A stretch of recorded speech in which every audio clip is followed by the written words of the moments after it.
for me for some reason.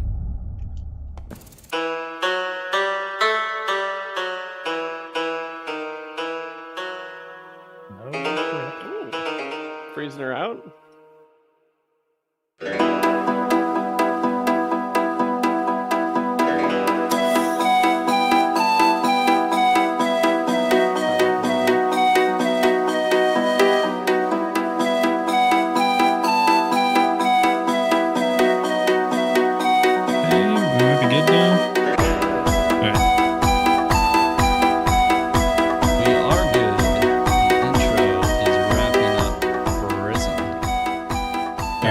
So bad, just nowhere to be found. And there he is. Yes. It's Why? perfect. Hello. Yeah, I'm here for the intro. Believe that. We didn't really get to Here see when a it lot of the matters. chair, though. I feel a little bit robbed. It's just Smoke it was effects. a tease. Yeah.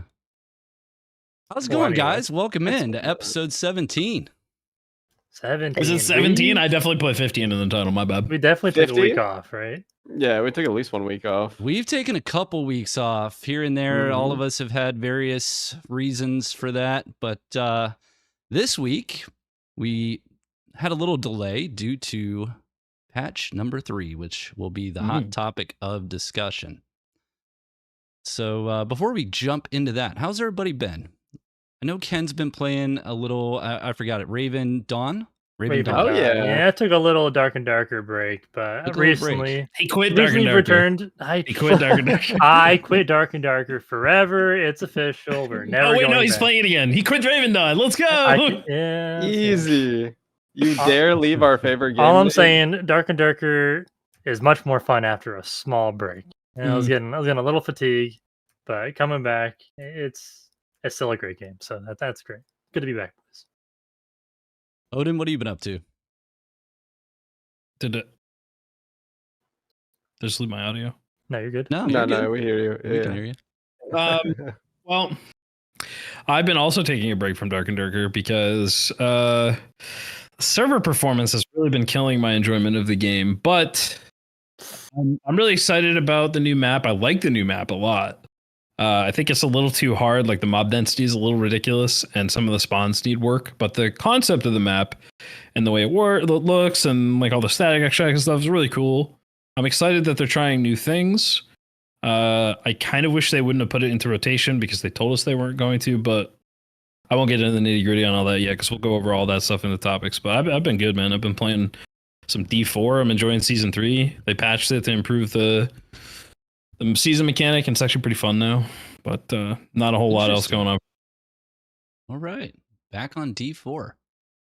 I get in there every once, like at the beginning of every season, I play through it with my buddy. We play for a couple of weeks, and then we're done. It's fun. It's a fun little excursion for a couple of weeks. Yeah. Right Oh, on. I also tried Dungeonborn. That game sucks. Look, dude, I That wasn't game gonna sucks. start. I wasn't gonna start the night by talking about that. I was Oh, even gonna yeah. say we're Bring not it gonna out. talk about Dungeonborn, but maybe we should at some point. We're definitely going to talk about it because you guys took a break to your little games, and I went over to Dungeonborn for a couple days.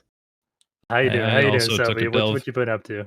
I'm doing pretty good. I feel like game-wise and content-wise, I'm doing really well. But like, I've been doing horrible. I haven't been in the gym at all in like 3 weeks. I haven't been Oh. sleeping that good. I Oh, just been on no. like 15-hour stream grinds for Dungeonborn and Dark and Darker. So I'm gonna tone it back a little bit. I bought a bicycle that goes under my desk, and then I thought I bought a weight set, but it only came with 125-pound dumbbell. So I guess I'm like a quarter of the way to having a home gym. Hear me But- out so bad. Yeah. Let's start doing some TRT, you know? Let's just Yeah. let's get on some testosterone replacement therapy, and let's be the most athletic podcast crew in the game. I'm in. Say less. I've been working out since I didn't do it on the I don't do this New Year's resolution bullshit, but I did start working out again, and I've been pretty consistent for a couple of weeks now. And it feels good. I'm like actually sleeping better. I've got more energy. You gotta get out of the dungeons, get over to the gym. It helps. Yeah, It's you're just working doing out. home I'm workouts, developing blood clots on my legs. You know, who knows? Yeah. you know? My little toes are starting to like scab over from not moving around at all. No socks, no shoes. I just don't. That's Is it like Well- normal for your legs to tingle when you game for 20 hours straight? Is that okay? Or it's okay, right? Like, am It's I fine. dying? You take Yeah. a page out of the 80-year-old grandma book. You get some compression stockings. You put those on before you sit down to game. You'll be fine. Just Alright. fine. There's still hope. I made resolutions for next year, by the way. Like all the ones at the start of this year, I'm gonna put them in place. Yeah, in push them up. 2025. You're on, dude. You're on government time. That's fiscal year 25 that you're talking True. about. Exactly. Yeah, October of this year, actually. Yeah, it's a leap year. Yeah. It's fine. So What yeah, about all you, good, Scott? man. All of us are talking. What have you been up to? What are you still Oh playing? man, just Dark and Darker. I'm a slave to the game. I don't have time for anything else. I did get. I had a little mini milestone achievement. I hit Exemplar on trios with my cleric, so I'm gonna make the final. Nice. Gonna make that final push for Demi. See if I can get that cape. The I magic. want that cape. Is That that cape is solos you're doing it? gorgeous. Cape. What's solos that? Or solos? Yeah, do I'm it? running. I'm basically rat cleric, and trios is a little bit easier than solos. Solos, like cleric, just doesn't scale well solo. I know there's some people that are probably good enough to beat a barbarian with a solo cleric, but I'm not one of those people. I'm getting No one is, owned. dude. I'm No one getting is. There's owned no by clerics in You can. solo. every barbarian, and they're everywhere. So solos, it's harder to hide because there are more people, more spawn points, right? In trios, there are less spawn points used because a trio spawns at a single spawn point, obviously. So it's actually easier to get the job done there. But I'm like 2,000-ish XP away from Exemplar on solo, so I'm kind of stair-stepping. Once I hit a level that I want to attain on trios, then I lock that in, and then I grind my solo to try to get it up to that same level, and then I take over on the trios again and stair-step it to try to make sure I have each level locked in. So, yeah, we've got A lot of grinding, man. It's a lot. That's a It is lot of grinding. Yeah.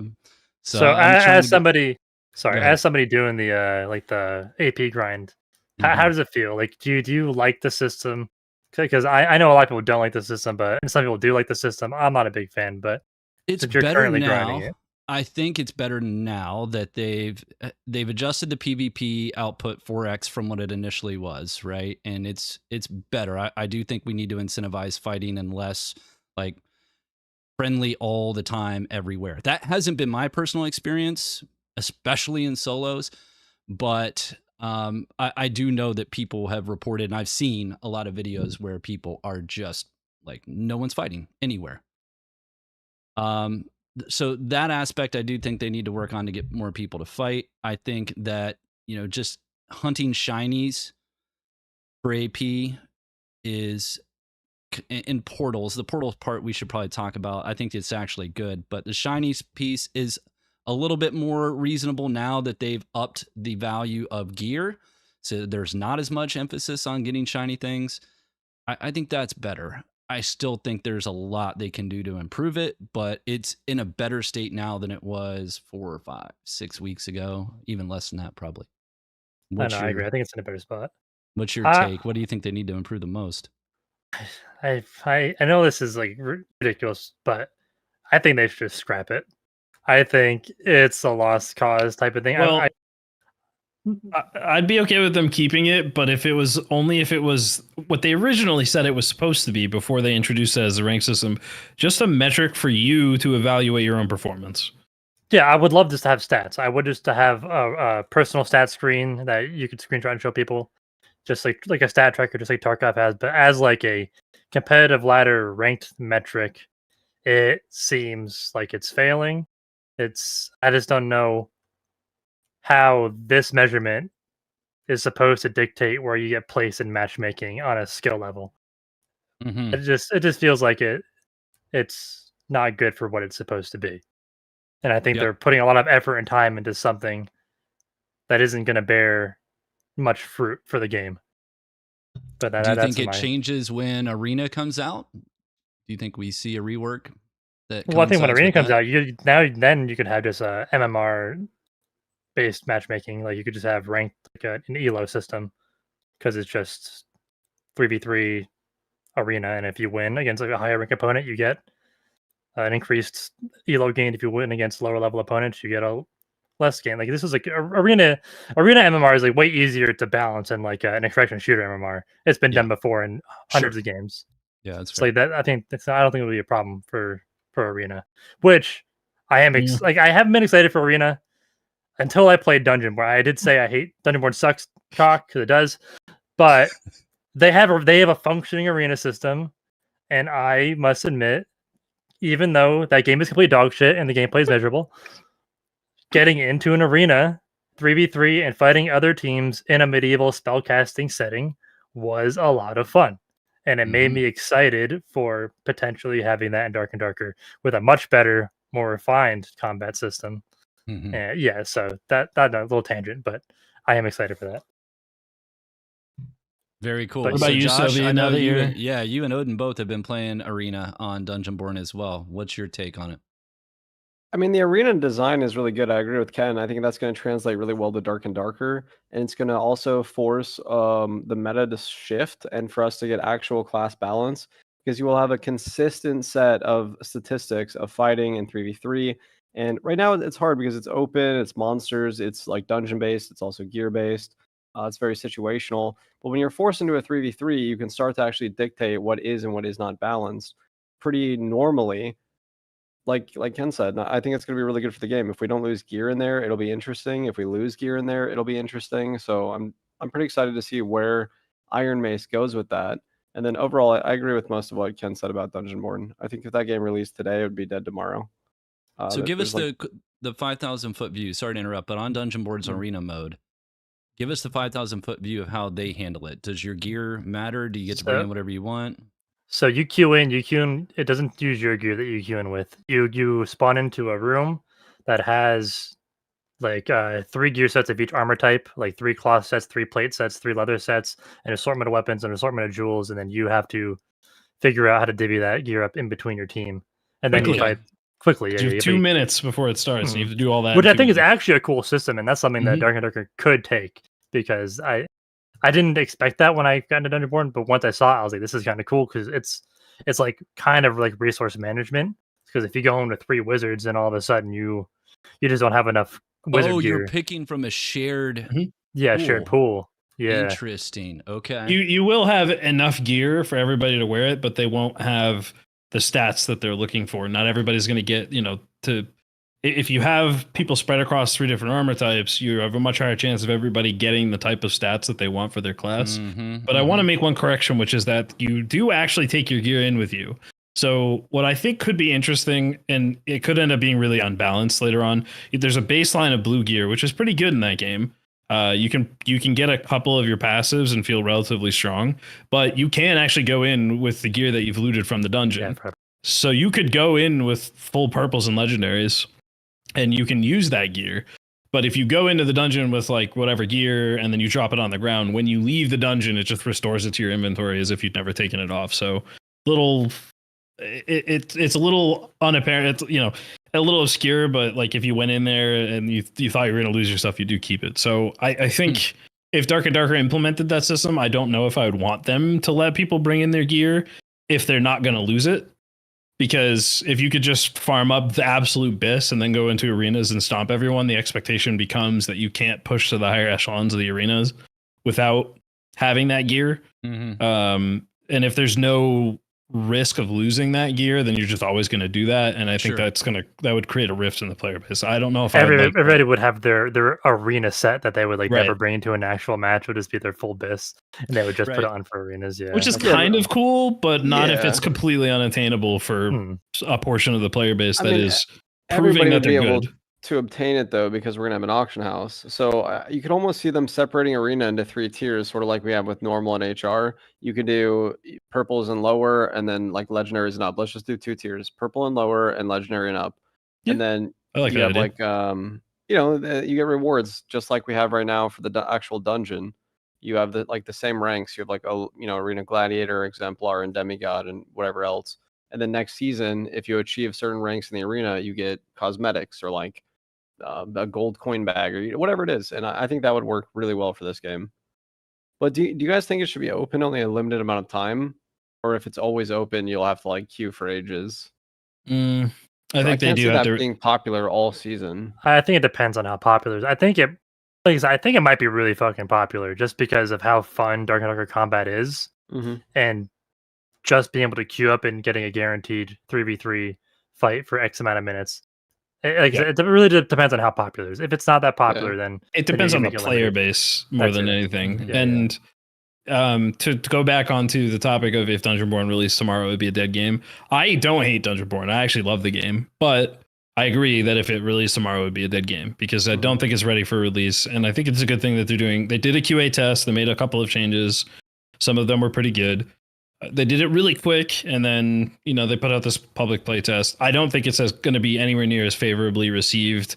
Even on its own merits, I think there will be some people who will just write it off like, oh, it's another dad knockoff. I'm not playing that shit.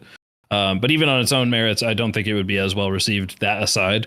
But I will say competition's always good. And there are many things in Dungeonborn that I hope Dark and Darker will learn from. I really like how the weapons, there's less weapon variety, but the weapons feel more complex and there's more interactions in between the weapons. And there's different ways that you can like sort of outplay each other depending on what kind of weapon you're using. But it's still really rough around the edges. So some of that kind of just gets tossed out the window by class interactions. Cryomancer just came out yesterday, and Josh and I were abusing the shit out of it. It is fucking broken. There's basically no counterplay to it. It's disgusting, and that's ridiculous. Everyone it's the worst I've ever seen in a PvP game. It's worse than Barbarian is right now in Dark and Darker. We'll just put it that way. Yeah, way. If you guys didn't see it, Scott, like you have an AOE freeze, and it freezes them for 4 seconds. It's unblockable. They can't do anything. And they're just dead. Like no one can survive 4 seconds of any kind of damage, and all they can do is sit there and die. Like there's no way to break out. Like there's no counter to it. There's nothing. Honestly, we need that spell in Dark and Darker, I think. Okay. It might make Wizard viable, maybe. True. But as long as it works against only barbarians and rogues, I'm cool with that. I'll support it. Yeah, agreed. If they have a low will threshold, it freezes them. Exactly. Yeah. I like it. They have another skill, by the way. So if that wasn't bad enough, they also have you ever played World of Warcraft? No, I have, yeah. No? Okay. So this might not translate well, but if you've ever heard of like a ice block skill from, I don't know if D&D has something similar, but they literally can just freeze themselves into a pillar of ice, become completely immune for like 8 seconds, and whenever they choose to exit the block, also freeze everyone around them for the same duration that the blizzard freezes them. The class is my. The class. It's like one of those seconds things. Of CC. I've been saying that a wizard could have an ice block effect in Dark and Darker for a long time, and I think it'd be fine. Or a blink. Either one of those takeaway from Dungeonborn is that I think every class should be able to use a shield. And I think there needs to be better interactivity between weapons and shields. The two-handed sword in Dungeonborn is my favorite thing to come out of that game by far. And I taught Josh about this trick with the two-handed sword, which is that it has a charge attack where you just hold left click and it fills up a little circle around your reticle. And when it fills up, it flashes red for a second. Your character lunges really far forward and does like a really hard slash, but it's like a fixed kind of motion. You can like jump off of a cliff and use it in midair, and you'll like sort of fly for a second, but you can quickly change directions if you snap it around right as it goes off. I don't know how well that would fit into the environment of Dark and Darker. Definitely not 1-to-1, but the concept of that and how it works against people blocking, I fucking love it. And I want to see stuff like that in Dark and Darker to make the combat more complex. Can other characters tell that you're charging up? Like, is there an animation? Yeah. Okay. Oh yeah. Yeah, it's a good layer dash. Though. You can feint it though. Sure. You can right before it's about to end, you can let it go. You'll get a normal swing, so it's harder for them to punish you for it. But it's like I said, the game is still rough around the edges for sure. What's the number one thing, Ken, that you do not like about the game? Is it the combat? Yeah, it's like it feels like you're playing in quicksand. You're very slow, which is like not necessarily a problem in and of itself, but like it feels like you have very limited control of how your character moves. Like you can't like strafe, you're not moving fast, you can't like move your head. I can't look at my feet if I wanted to.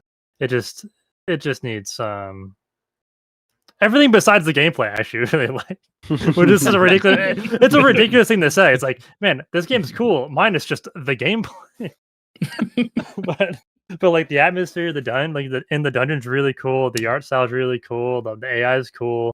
The interface is cool. The arena system's cool. The gear socket, they have like a gemming system, which is really cool. The marketplace, the shared stash, fucking incredible. Yeah, like a lot of cool things. Just the gameplay. So before we move off this topic, I want to just give a shout out and I know I've just been like running over everyone talking about this game because I'm really excited about it. But whoever designed the solo map, Castle Clouseau, they're fucking geniuses. That map is incredible. It blows everything in Dark and Dark. I mean, it's no Goblin Caves. Fucking Okay. mile. Dude, Goblin Caves is the shit that Castle Clouseau stepped in on your front lawn, man. Like that map, the scale, the verticality, the little nooks and crannies that you can find that lead to hidden parts of the map that connect to each other. Absolutely top notch. Dark and Darker should just steal that map and just put it in their game. So I'm glad you mentioned the maps. So Derp, I'll give him a quick shout out. Derp Wiggly's came out with a video talking about map design and how Dungeonborn does a better job than Dark and Darker in that their maps tell a story. I think that was his main point. Like the map, as the map progresses, as you delve deeper, just a lot of the different thematic elements of the Dungeonborn maps. This was his claim. I have not played since it was Project Crawl, but he said that it does a better job of telling the story. And it's interesting to hear you say, like, one of the top things for you is that the solo map, what did you say that was called? I might actually check this out. Castle Clouseau. Castle Clouseau. All right. So Castle Clouseau has good map design. And I wanted to talk about that because one of the things that Dirt brought up was that a lot of these maps are straight off the rack, right? Like these templates, they've got these, and Derp went through, he walked through what the template maps look like before they're altered and updated, edited, and massaged by Iron Maze, or anyone else for that matter. And what he was showing, just the out-of-box templates, look really, really good. Do we think that Iron Mace is in a situation where they're overthinking things, or is it a manpower thing? What's your guys' take on overall the map design? Everyone loved Crypts. I don't know a single person that said Crypts was a bad map, right? But as we're seeing more from them, now that we've seen the Ice Caves, we've seen Goblin Caves, or Ice Caverns, and just Inferno, like Crypts was great because it was the original and we didn't have anything to compare it to. But now that we've seen all the other maps, do we feel like they are starting to lack in creativity a little bit? Should there be more to them? I'll shut up now. What's your guys' take on map design?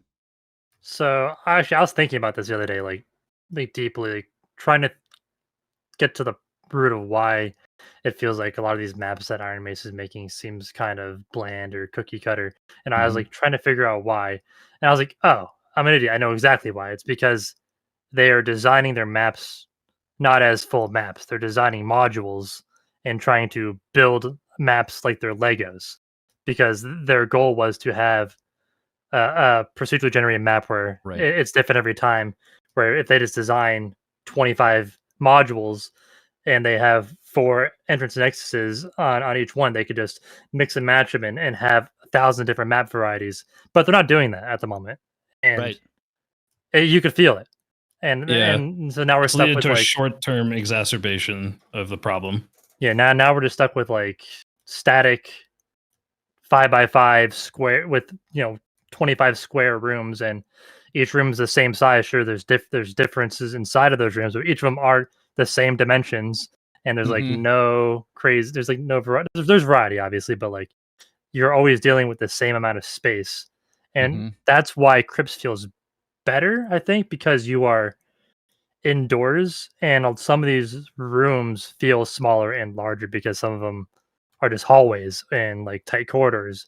Whereas when you're playing like Caves or Ruins, it's all just the same 25 by 25. Yeah, you're just going from box to box, and all of the exits, there's almost always 2, and they're always on the sides. There's never a diagonal exit from a room. And it's always a door, which is something that one of the reasons that I love Castle Clouseau is that there are lots of open spaces that are just, because it is one continuous map, there's just tons of open spaces with different levels of verticality, but it also mixes in the doorways that lead into other rooms and make it feel like separate spaces. Dark and Darker, like Ken mentioned, because of the modular design, just the maps don't really have any light. Like, yeah, Crypts, when we were playing on the original 5x5 Crypts and it was a static map, it felt better because it was intentionally designed that way. There was intentionality behind all of the choices.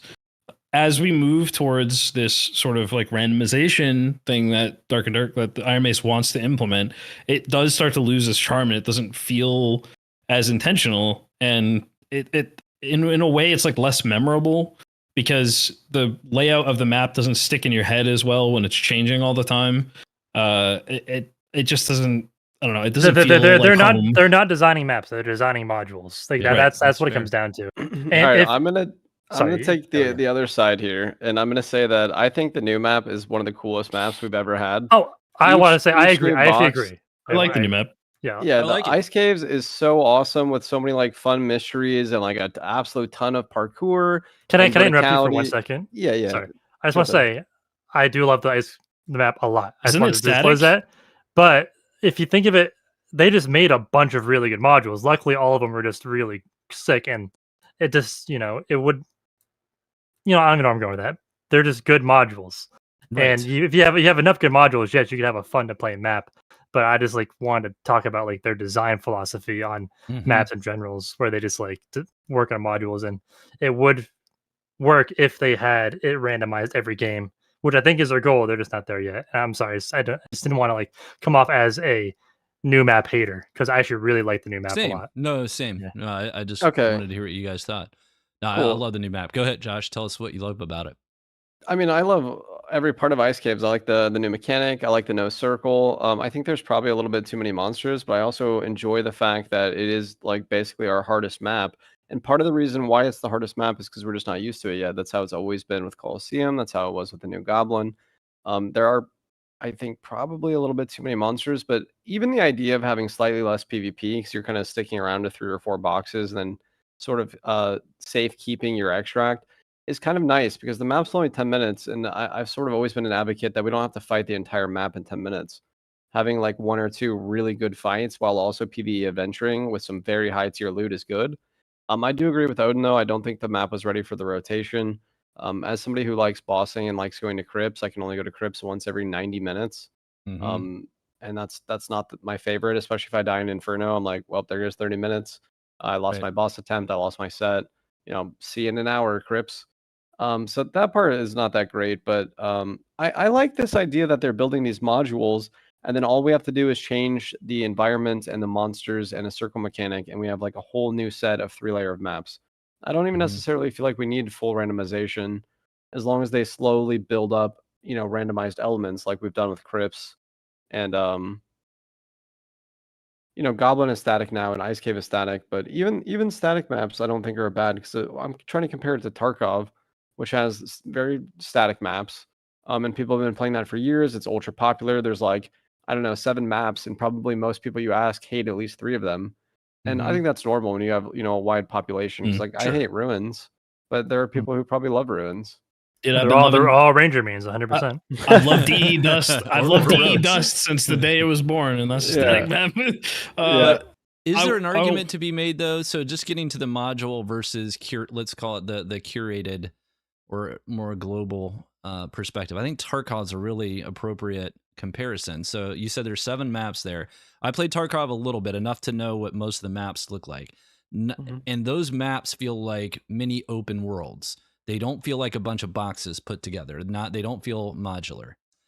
If we don't think that we want, need, or are going to be enabled, if Iron Mace just doesn't decide to go that direction, if we don't need randomization and procedurally generated dungeons, do you think they should punt and start to build, like really focus on building top tier maps that will stand the test of time? Yes, people will get bored of them, but there are other things that you can change on that. And maybe people won't get bored. Like people are still playing Woods on Tarkov because there are quests on Woods, right? They're still going to Interchange. They're still going to these other maps that they may not like as much, but they're well-built maps.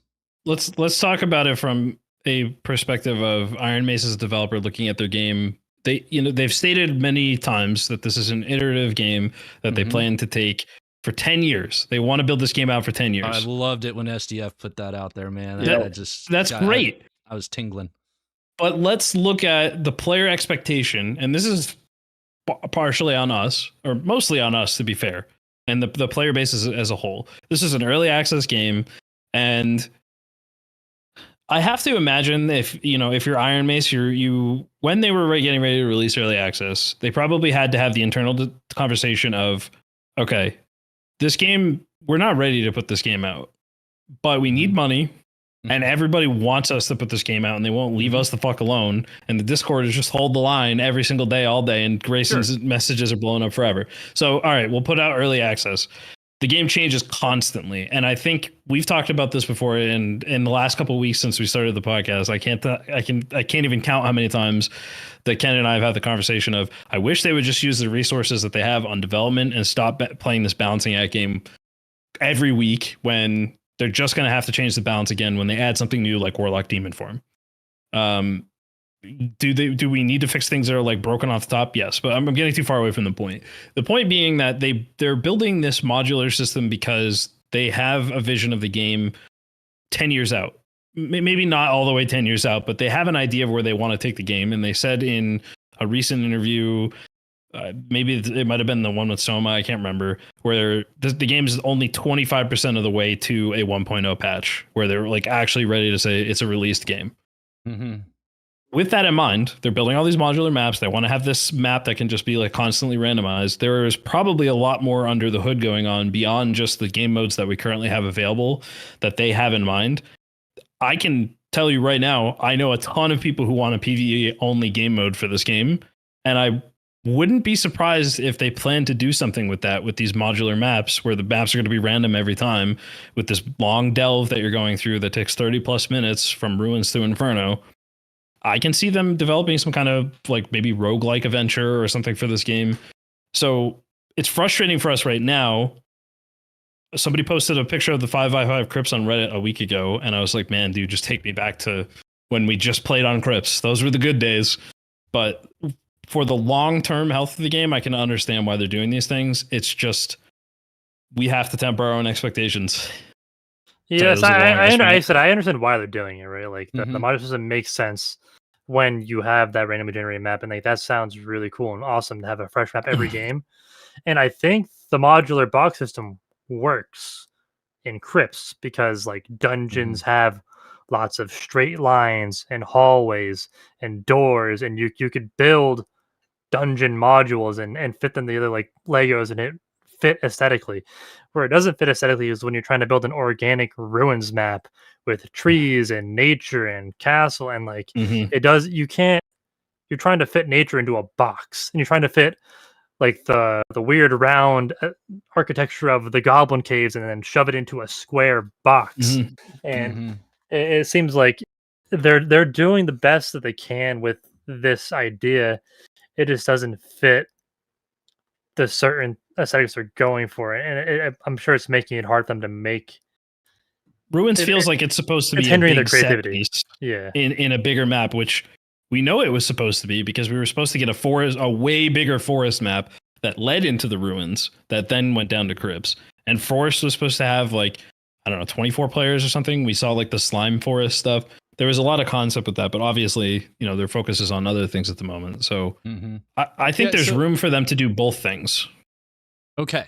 So my point was it's not a knock on them or saying like, I hate everything that they've done. It's more of a, what's the roadmap look like? And if you guys had your druthers and you're making these architectural decisions for the long term, for the 10-year game, what would you prefer? Let's go around the horn here. Josh, would you prefer modular, procedurally generated, randomized maps? Let's say we can only have one and we can't have both. We're only going to get one style. Would you rather them take the best modules and try to craft really well curated maps that can be more diverse, or would you rather have the randomized, procedurally generated modules rather? I'd rather have the former. I think what they're doing right now in that Ice Caves really proves the concept to me that they can just take these sort of one-shot adventures, these little modules, and they can piece them together to make really cool, very different maps that are multi-layered. Like, I don't feel like I'm in a box in Ice Caves. I feel like I'm in like each new module is like a playground with an underside, a top side, like, through the rafters, fog. Now there's an abyss you could fall in and die. There's like these rafts, there's boats, there's so many new things that they put into ice caves that I have full confidence that going forward, especially with this, you keep mentioning it's an early access game. This game has done more in the last year and a half than I've ever seen any other game do, and including in like multi-year development. I mean, Tarkov is where it is after a decade, and I think Iron Mace can catch up to them in like 2 years at this rate. And if we had a Steam release and they, got this huge inflection, I don't know if that's a word, but inflection of new players and money and influx, then the team grows and we keep it going. And I kind of like what they said. They're sort of they're taking like a half step backward and then, a full step forward in order to build the systems. And we sort of just have to suffer a little bit until these systems are ready. And then they're going to be able to build, for the next 10 years. So I like the maps. Right on. Ken, what about you? If you can pick one, which one are you picking? So I think the modular system, kind of like I said, I think it is good for their end game goal. I think they can make it work, but I think they have to expand on how they could make it more diverse. Like, for instance, let's just use Ruins for an example. I think we could all kind of agree Ruins is a bit of a failed map. At least I think that. I think most people don't like Ruins.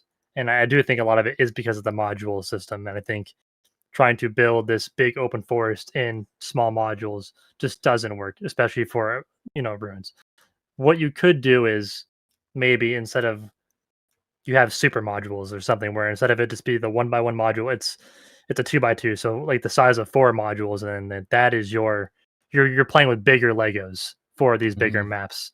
And then you have more room to make larger set pieces and more fluidity, but there's still modules. You can still put them, mix and match them together and take some out and put different ones in and still create multiple varieties of the same map, but have a larger play or building blocks, at least for those maps. I think the system works perfect for crypts as it is. And I think it works okay for ice caves. I just think ice caves, I think they just made really good rooms for ice caves, so that's why I like it. I don't think it's any has anything to do with the modules. I think it just is good in despite of the module system because the rooms are done so well, and the aesthetic is cool, and I like the mobs, and I like how fresh all the rooms feel. So I think despite of the module system, ice cave still works. I think Crypts is made for modules. I think that was the original vision, and it fits perfectly. And I think Ruins and Goblin Caves are just huge fails that I think are suffering because of the modular map making, and they have to make some adjustments. So I think modules are the way to go, because I think if you have a game, an extraction shooter, where the maps are procedurally generated every time, it is always different and new and fresh, that is a huge selling point. People will love that. That'll make your game super replayable. And I understand we're not there yet, but if the modular system gets us there in the future, they should keep doing it, but they should really expand on their, I'm not sure what I'm looking for, but just their ideals. I don't know, but just kind of expand on the mods in general and make some bigger and make bigger set pieces and bigger maps and have it more feel like Tarkov, where, like you were saying earlier, Tarkov does not feel like a modular map.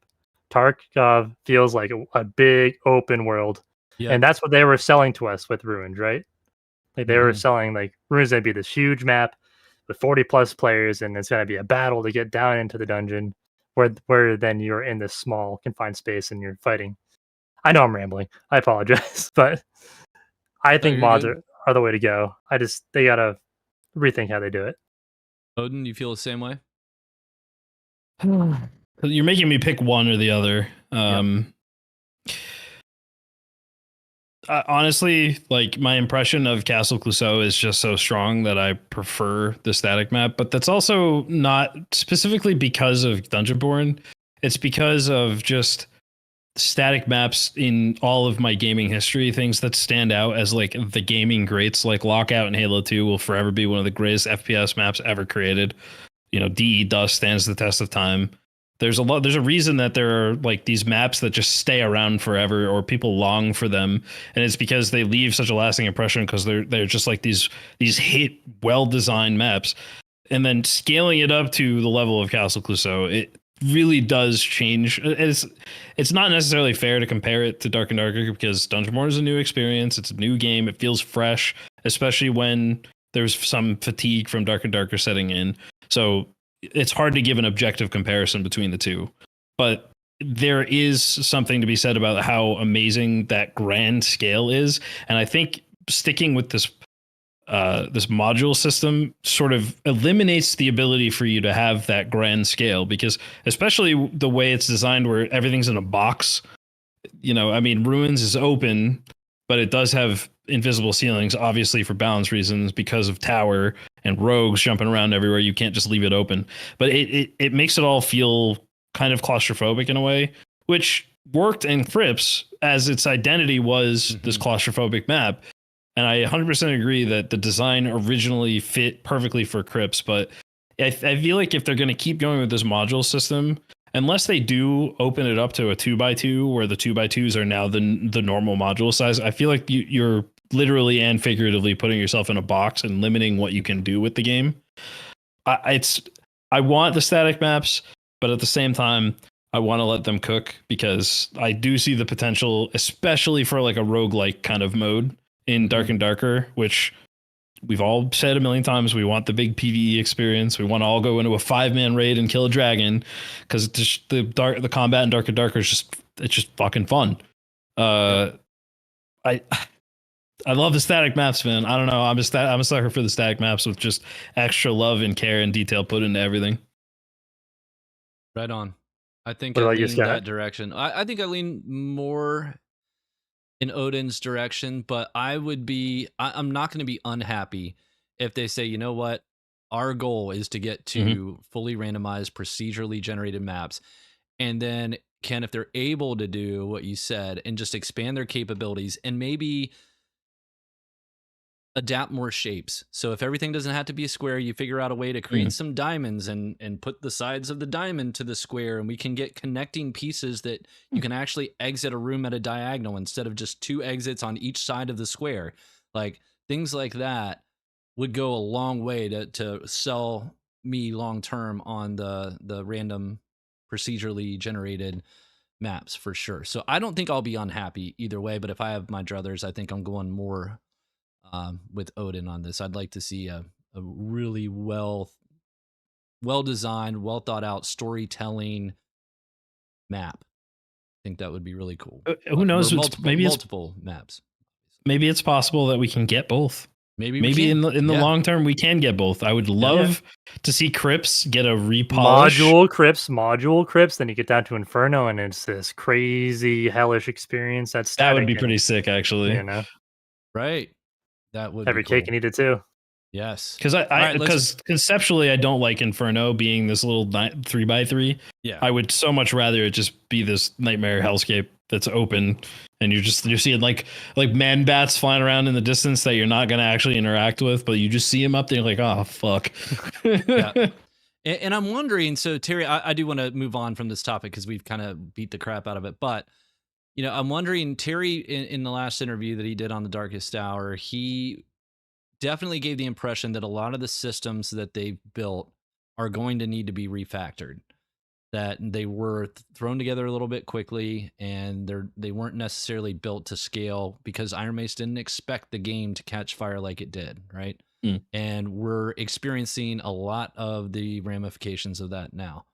So I'm wondering if this is one of those things, basically, and we'll maybe not know unless somebody asks them directly. But all right, let's move on. What else do we like about patch number 3? How do we feel? Let's talk Warlock. How do we feel about Demon Form? It's cool. It is cool.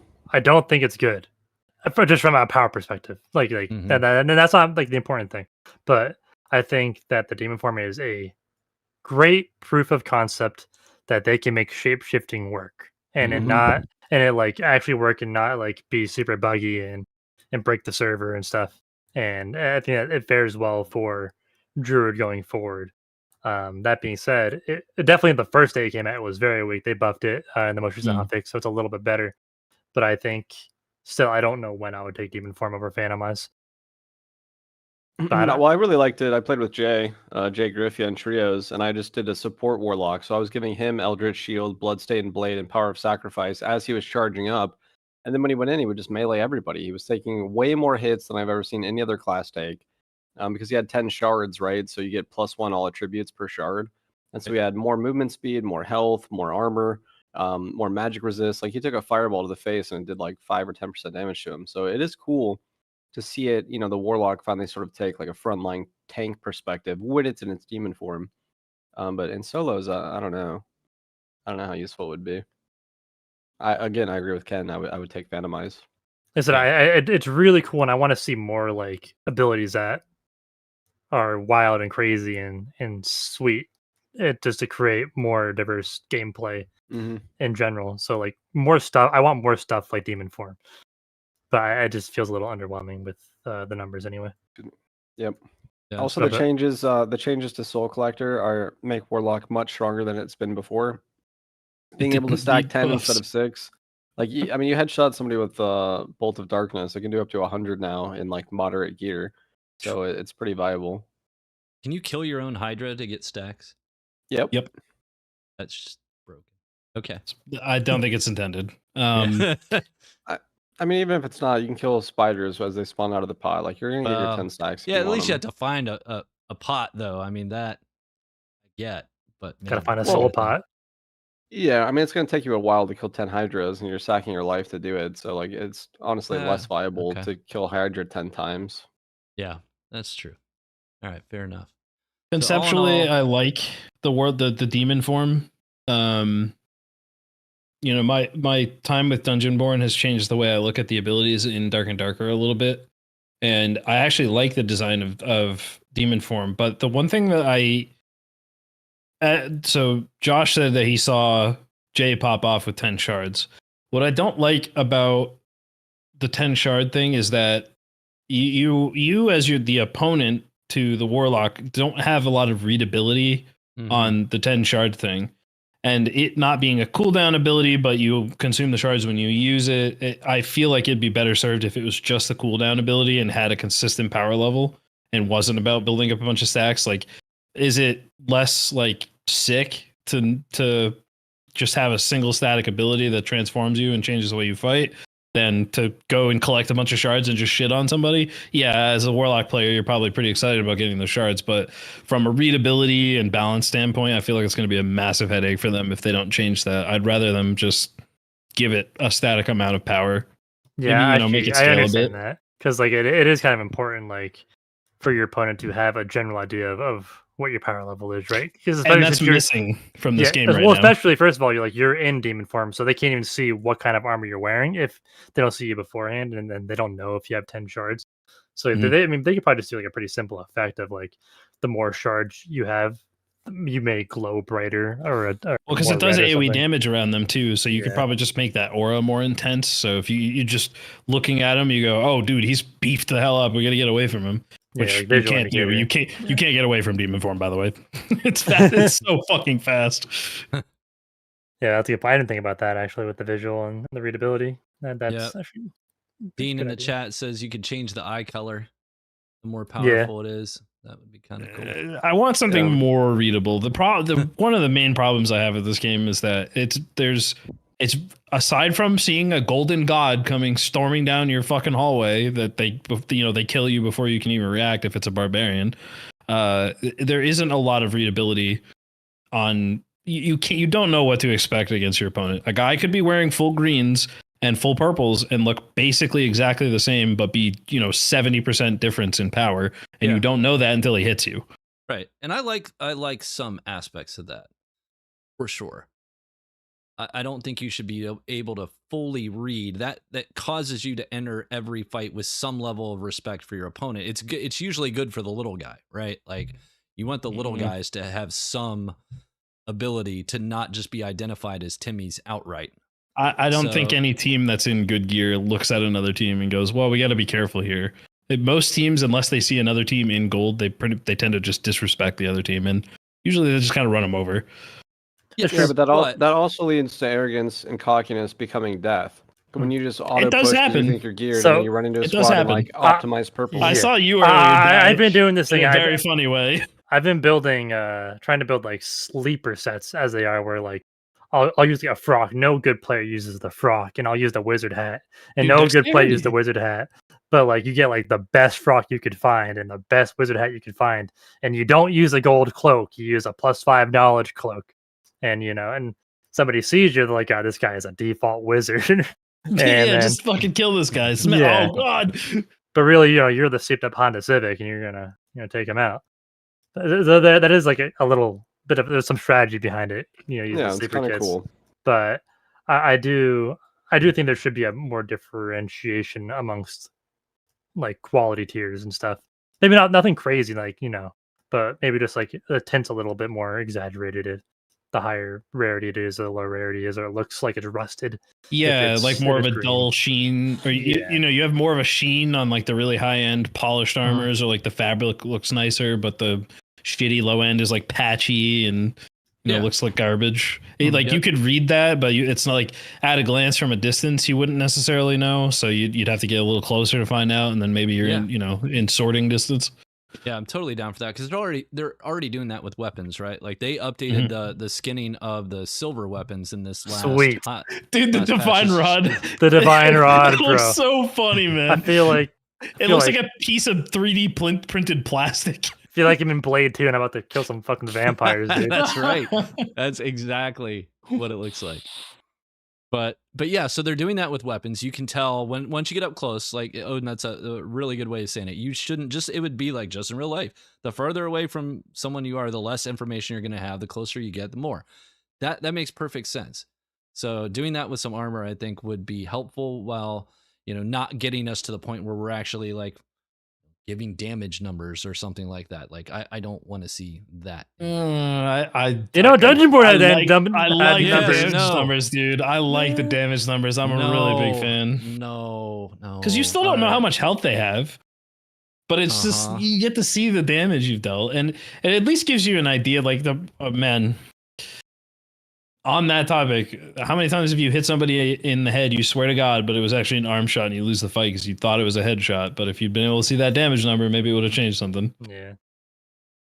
Just give me the rust headshot sign when I headshot somebody. That's all I need. I don't need a number. I would take an audio cue for that. An audio cue would be fine. Actually, I'd be fine with that. Mm-hmm. It's not a bad idea, actually. All right. So what else is big in the patch? The uniques. The unique. Let's talk about the uniques. Yes. Big. Illusory. So I remember it was probably like 5 or 6 podcasts ago where we're just theory crafting about the uniques you want to see for wizard and like the cast uniques, and we were talking about the staff and like some crazy powerful effects. And I think my quote was, you could have the most powerful effect on the wizard staff. It could be the most powerful thing in the world, but at the end of the day, you are Barbarian still kills you. using the fucking staff, and it sucks. And we got the most powerful effect that any unique has ever had, and it's still dog shit. You got fucking Dustblade. You got Dustblade of Drekthar, but you don't even need to kill somebody, and nobody wants to use it. I've watched some videos, and like it's so cool, and like I want it to just work, but the cast animation on the staff is just so not good, and I don't know how to make it good, and it's so sad. That being said, the staff is really cool. It's a super cool effect. If you don't know in chat, whenever you cast a spell with illusionary, the unique staff, you go invisible for 2 seconds. And every time you cast, every time you cast, unlimited charges. And that sounds awesome on wizard, but where it's really good is on warlock, where you have no cast limit. You just spam Curse of Pain. I'm invisible. Curse of Pain. I'm invisible. Death Beam. I have an invisible beam. It's just it's ridiculous. Does it make the beam invisible? I don't think so. No, that would be really you could stupid. flame walk. You could run around invisible walk with flame on the ground. It's so silly and cool. That being said, it's still a magic staff and it's still dog shit. Speaking of staffs, go ahead. One thing I want them very badly to steal from Dungeonborn is the staff mechanics. Chef's kiss. Absolutely love the staff mechanics in Dungeonborn. Give chat the rundown real quick on this how it works. It is pretty cool. So the staff in Dungeonborn has a charge. Right now there are only two types of staffs. There's a lightning staff and a fire staff. They can both attack. Their melees are way better than they are in Dark and Darker. But there's like a little charge bar, and you have to actually reload the staff. It'll passively charge up while it's stowed or stashed on your back. But if you want to charge it faster, you have to like sit there and hold it down. You like channel power into the staff, and then you get on the lightning staff. You get 2 charges. Each charge lets you like do a target circle that's sort of like lightning strike for wizard, but it stays in that one spot and just keeps calling lightning down 4 times. The fire staff gives you a literal like melee range flamethrower. It does high DPS, but it's on a squishy class that has to get in your face if they want to use it. I would love to see Dark and Darker steal that, just rip that idea completely from Dungeonborn, and then take it even further by giving us stuff like magic wands that get their own little missile that they can chuck at you. Don't make it as strong as a spell, obviously, but just having those extra tools would be really awesome. Yeah, like a cantrip that you can just cast at will, and I think that we're going toward that as well. So I'm pretty hopeful. Hopefully. Yeah. But back onto the topic of the uniques. Have any of you messed with any of the new uniques at all? I was really glad I'm a brokey, unfortunately. I'm glad they upgraded our uniques. So I had the Eye of the Lich, as I called the unique orb, and now it just became Xerxes' Eyes. So I just made like 17 free keys, which was really nice. I think that's the most powerful one, by the way. Well, it could be, but I think the most powerful one is the book, because you gain cast speed times 5, isn't it? So you have 25% bonus to cast speed. It sounds so much better on paper than it does in practice. Yeah. It's super hard to consistently stack it on Wizard. It's a little more reliable to do it on Warlock. Yeah. But How long it does it really last? isn't that much. Like How long 5 does it last? seconds, and it refreshes itself each spell. Yeah, see, I So can I feel like for Warlock, you're just like spamming Curse of Pain. And if they gave it a permanent buff and maybe made it like 15%, I could see it being good. The one place that I could actually see it being powerful is on Demon Armor Warlock, because they destroyed your ability to cast spells on Demon Armor. A life drain literally takes 40 seconds to channel. It's absurd. So that 25% could go a really long way, especially if you stack a bunch of cast speed. But in its current iteration, I agree with Ken. Like 25% on your already really high cast speed, I feel like it's got a lot of DR. The thing is, like with casts, like with Wizard, is if you've casted 5 spells in a fight, you probably already won the fight, or you've already lost the fight, type of thing. So either you're not really getting the effect of the unique before the fight's over, which is kind of lame. With Warlock, you could do like some pre-casting and stuff and stack up stacks ahead of time, and then get like the big benefit, which is, you know, kind of cool. It wasn't what I was looking for in the book. It's a little underwhelming. Also, correct me if I'm wrong, but you know, because I haven't played much Wizard this since, I don't know, really most of this wipe, I barely touched my Wizard. But when you're playing with a kit, and I guess this is true because I play Cleric too a lot. When you're playing with a kit for a while, you get kind of like muscle memory for the cast, and I feel like getting 25% extra cast speed, you're gonna lose some of that just to your natural reaction to casting a spell. You're gonna kind of lose it a little bit. Yeah, it is a little weird. Like sometimes when I'm playing Wizard and I have haste on, and then haste falls off, and I go to cast a spell, and I have like the internal haste timing like in my brain, and then I go to then I accidentally cast something, so I'll like go over it early, and I'll die because of it. And I'm like, oh, that's kind of annoying. Whoops! A little fireball in the face, son. Yeah, the book kind of, I think, I haven't played the book yet. I've only seen videos, so I could see the book kind of adding to that problem, if you can call it a problem. Some first world problems for sure. Yeah. But artifact havers.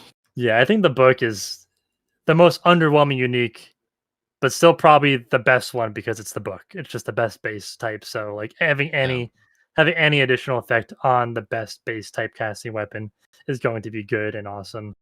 But it definitely is, I don't want to say lame, because I'm happy we have a unique now, but it is kind of lame. What does Xerxes, right? So Xerxes, what does that do? Yeah. It reads, I'm not sure exactly how it reads, but basically it does 2 true magic damage whenever you hit somebody with a spell. So it's like bonus flat magic damage. But I think it triggers not on spells hitting them, but I think on every time you damage them. So I think you could like dot them and you're getting like 2 extra damage a tick. So it might be busted on Warlock. I'm not sure if it works like that though. I think you're gonna get like the damage ticks on like fireball ticks and like the zap ticks, which could be really strong. That being said, it's on the crystal ball, and casting on that thing sucks. Kind of like casting with the crystal or the staff sucks. So like it's hard to make those weapons work just because their animations are so not good. but the effect, I think the effect on the ball could be broken on warlock. I have one. I have to test it. I haven't done it yet, but I think it's crazy if it works the way I think it is. What was the ball effect? 2 true damage on spellcast, but I think it triggers on damage, not on spellcast. So that would be so broken on on dots. cop. Yeah, it'd be really strong on cop. That'd be disgusting. It's like double your precursor. Not to mention damage. for bosses, dude.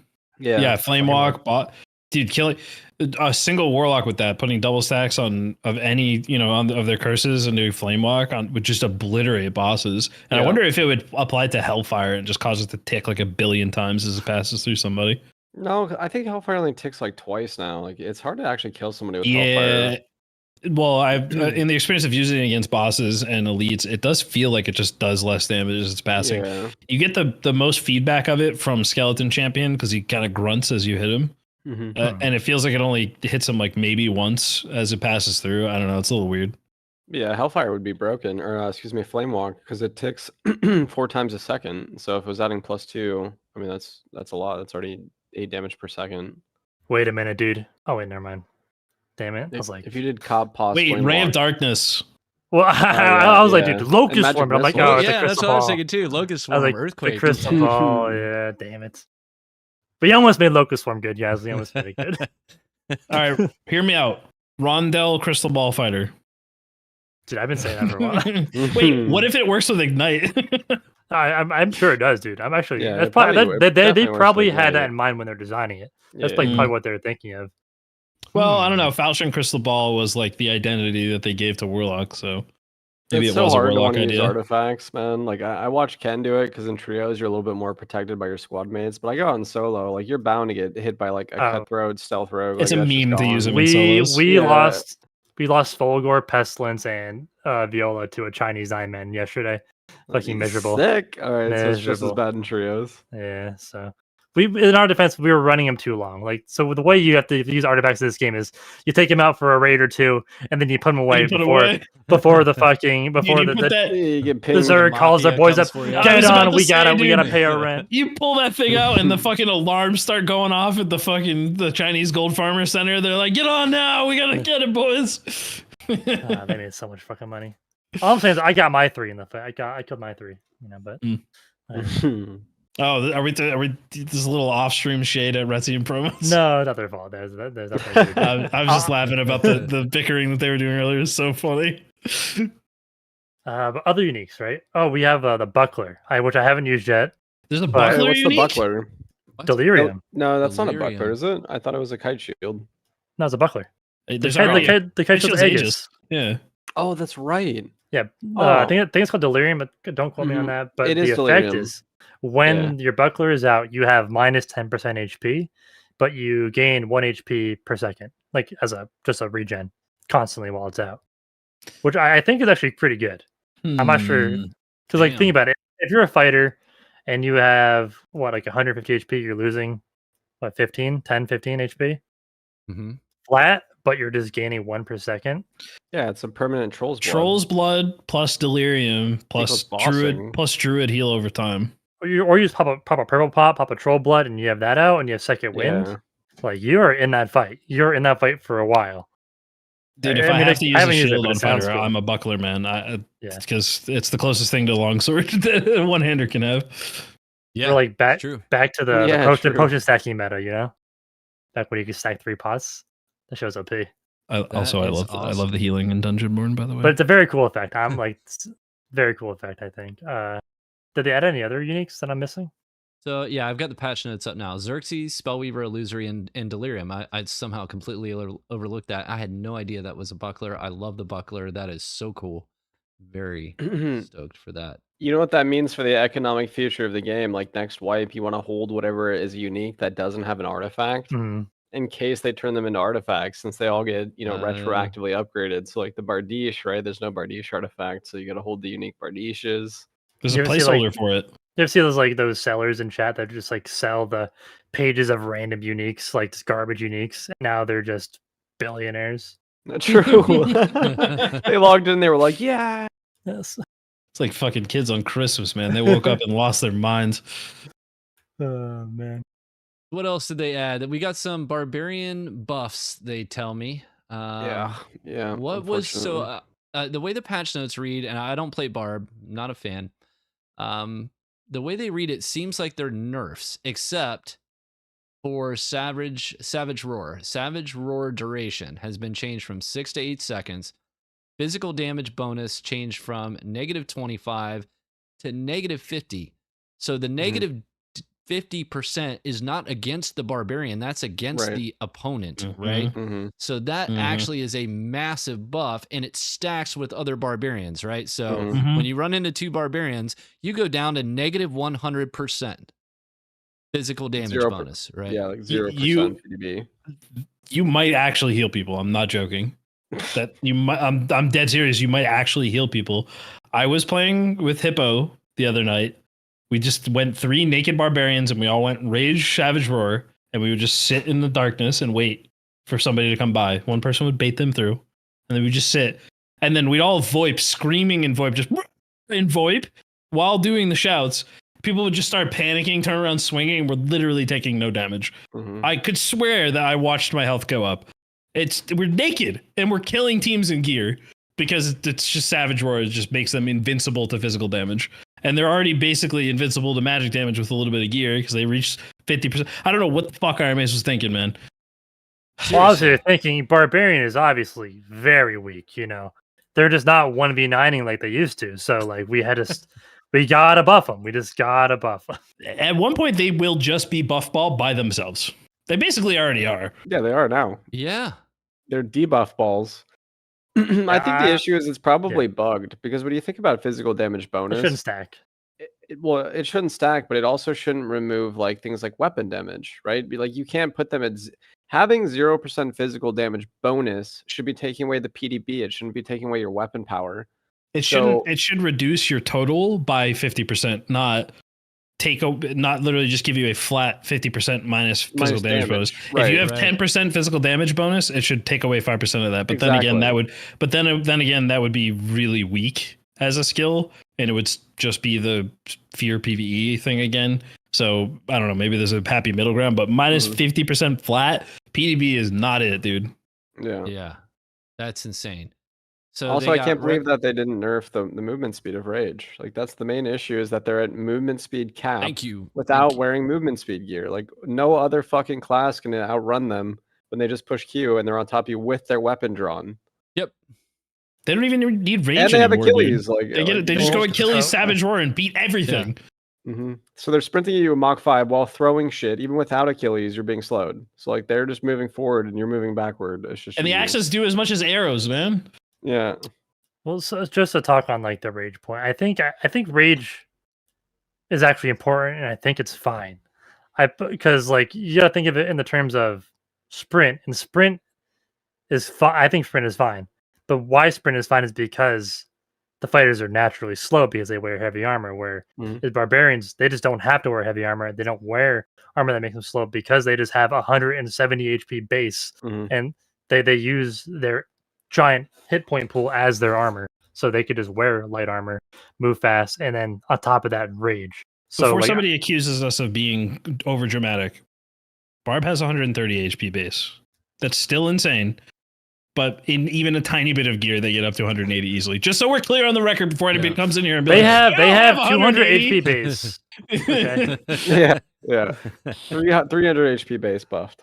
I would rather them see like their base movement speed lowered and not like hit rage attacks. I think it's like that's like their little bit of skill expression is like choosing their rage window wisely and using that small window of time to close a gap with rage and make themselves like vulnerable to damage.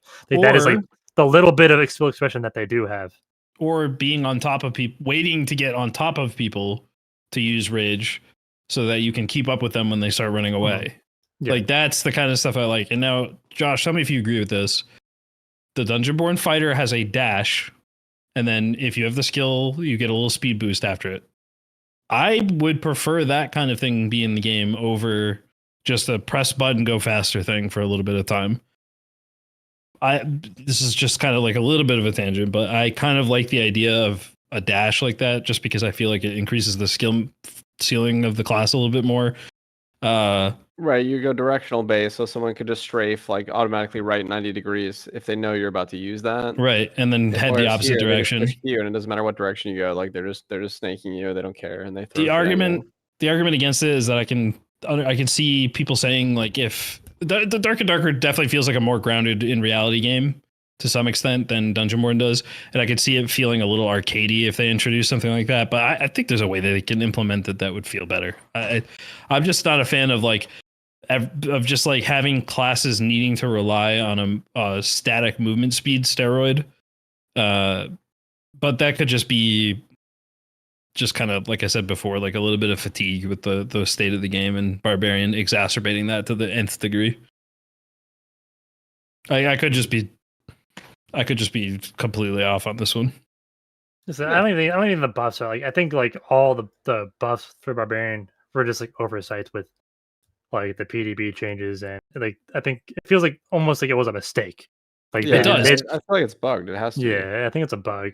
I think you make 2 barbarians make you do 0 damage. Like that. Yeah. That can't not be a bug. They have a lot of convenient oversights with Barbarian, though. It's all I'm saying. Dude, like for a class that nobody on their team seems to play, it sure does seem to get all the goddamn love, man. Another buff to Barbarian, I guess you could say, is the implementation of the new cudgel. Is it called a cudgel? The beat club. stick, Club. the Billy Club. Billy Club. Which I'm really looking forward to when the Druid Penguin form comes out, and you literally have people clubbing penguins. I think PETA is going to be coming out of the woodwork. Dude, Club Penguin's coming back. Club let's Penguin. go. Yeah, dude, that's gonna be a spot. That's gonna be a headline on the internet. How Dark and Darker exploded overnight. Club Penguin, it's back. I'm just imagining Ken, since he only ever did like 3 lizards on Goblin back when it came out, because they didn't like it. They would just run naked lizards in the rotation. Now they just do 3 druids and they penguin around ice map. That's fucking good. I hope they give it a belly flop ability where if you're on the ice, you can just slide across the floor at like 350, 400 move speed. That'll be the best. Dude, Can we all agree that we should be able to slide? Like, yes. If you That's run and what you crouch, found. you should be able to slide. Or if Yes. you're on a ramp, like they missed out on a big sliding opportunity in ice map. Like I constantly push it. I even my mind, I'm like, okay, I'm pushing crouch. Like I should go down this ramp. Yep. We're gonna start getting into arena shooter levels of mobility here, For where real. you just jump sliding everywhere. Yeah, give us ice physics. Let's go. Give me. Everybody gets a sprint. Everybody can jump slide. Also, everybody gets a gun. Double jump and turn it into a shooter. Has anybody? I haven't used the cudgel or the club too much because it sucks on cleric, but It's so stupid. It's really but good it on seems like it's good on barbarian. It's I've been run the hell down by it. It's Run so hard down. to It's parry. I It's like tried to two- parry. two shot. Yeah, it's Have you basically a tried to parry falchion. that thing? It's A falchion. impossible to freaking parry. As a longswordsman, I Mhm. had Soma try to hit me with the club, and he didn't try. He hit me. He probably swung at me while we were in the base camp waiting to load into the game. He probably swung at me 50 times ish. I think I parried 3 out of that. And sure, it's a skill issue, but man, I'm usually closer to like 30 or 40% with the club. I was like less than 10%. Yeah, I think you have to turn a little bit. Either you have to space further, or you have to turn further left and right because of where the hitbox originates. And it also seems to have some weird interactions with walls. I was watching Spuddy's video earlier where he was like beating the Wendigo with the club, which, by the way, really funny. Also, that what the Wendigo happened to come out right at the same time as Dungeonborn.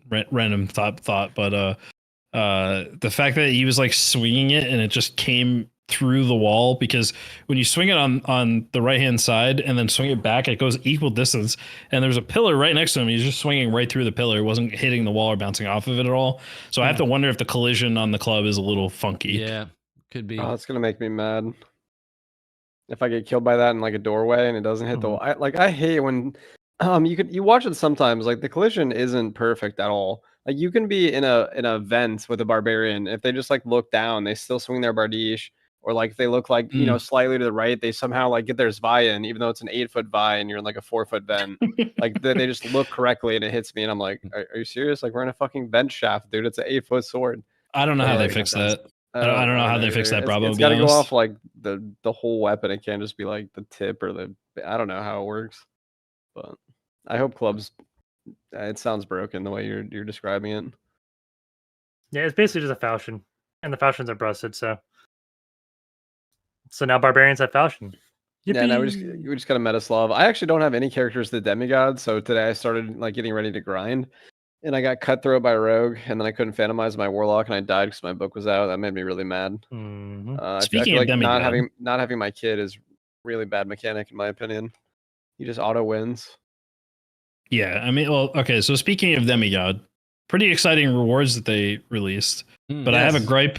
I have a gripe with it. So I never I got all my classes to Pathfinder and Voyager and just left them there because I don't care about the rank. But then they're like, here's rank rewards. I was like, all right, well, I do kind of want that, so I guess I'll grind. The AP grind is fucking boring. I don't like it.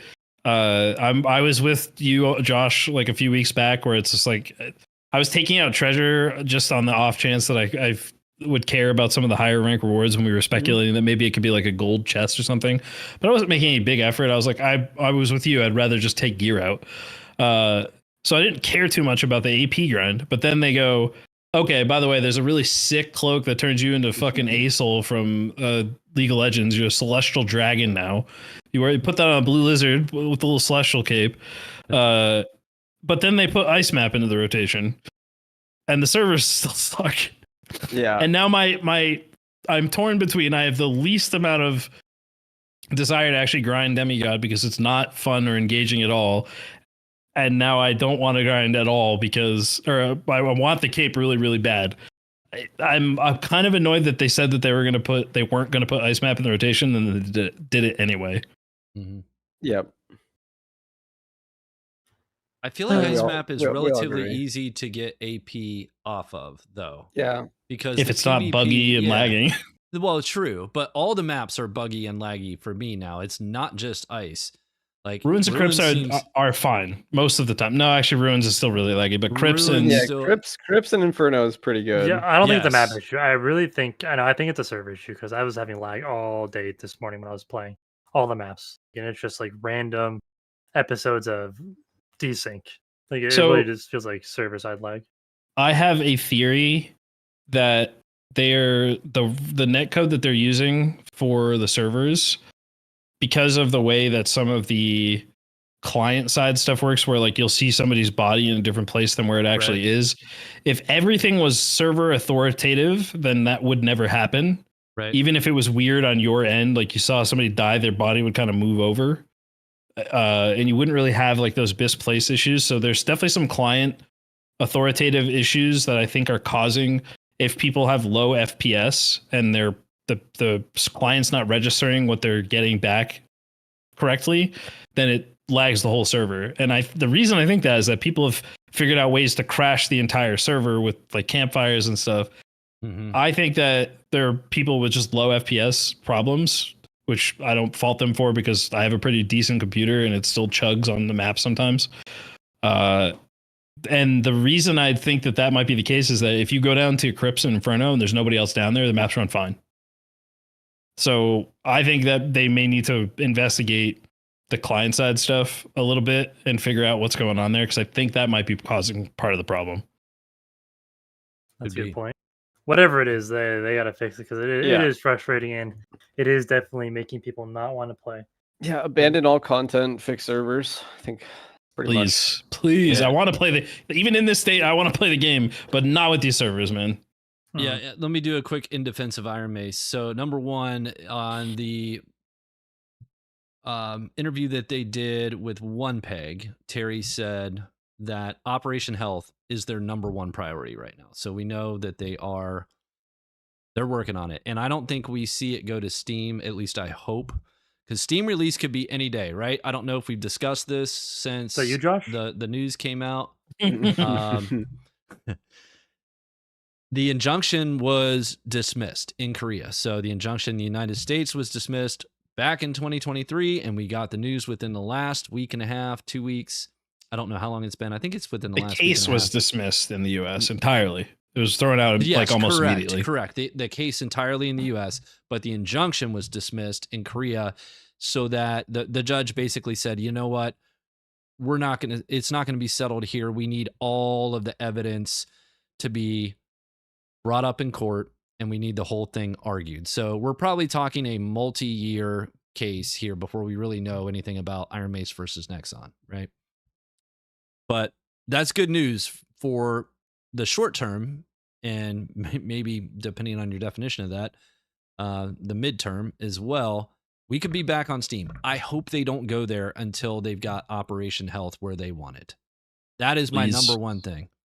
It would be suicide. The game is ready otherwise. It's good enough to go to Steam right now if Operation Health is successful. You guys agree? I think Steam is close. I think like maybe at the end of this 20-day season, 20 days left in the season or whatever. I think it's possible, but do we think they can get all the kinks worked out with the server? I'd rather them wait. I think next wipe, dude. Then we get Auction House. We have maybe arenas. We've got the test server. We've got like hopefully proper class balancing. We have Druid. I think we're getting the market. Like, I'll bet you we get it in a hot fix before the end of the wipe. Yeah, but we might get it next week. Like he said, it's 0.1. Why not wait 3 months at this point, and then you do like a big? Then it would be like almost summer as well. So we do like a summer release for the next wipe. Like we have 9 classes or 10 classes. Functional marketplace. We have more quests. So I'm okay with them waiting. Like I said, make sure your game's ready. But I see a world where they might be seeing their player base dwindle, and they might I don't think they're panicking, but maybe they're panicking. Like, okay, let's get our servers ready to go. We have Ice Map now. We have the marketplace, and we're gonna release on Steam with the Druid, baby. Like I could see that. I could see that world happening within the next month.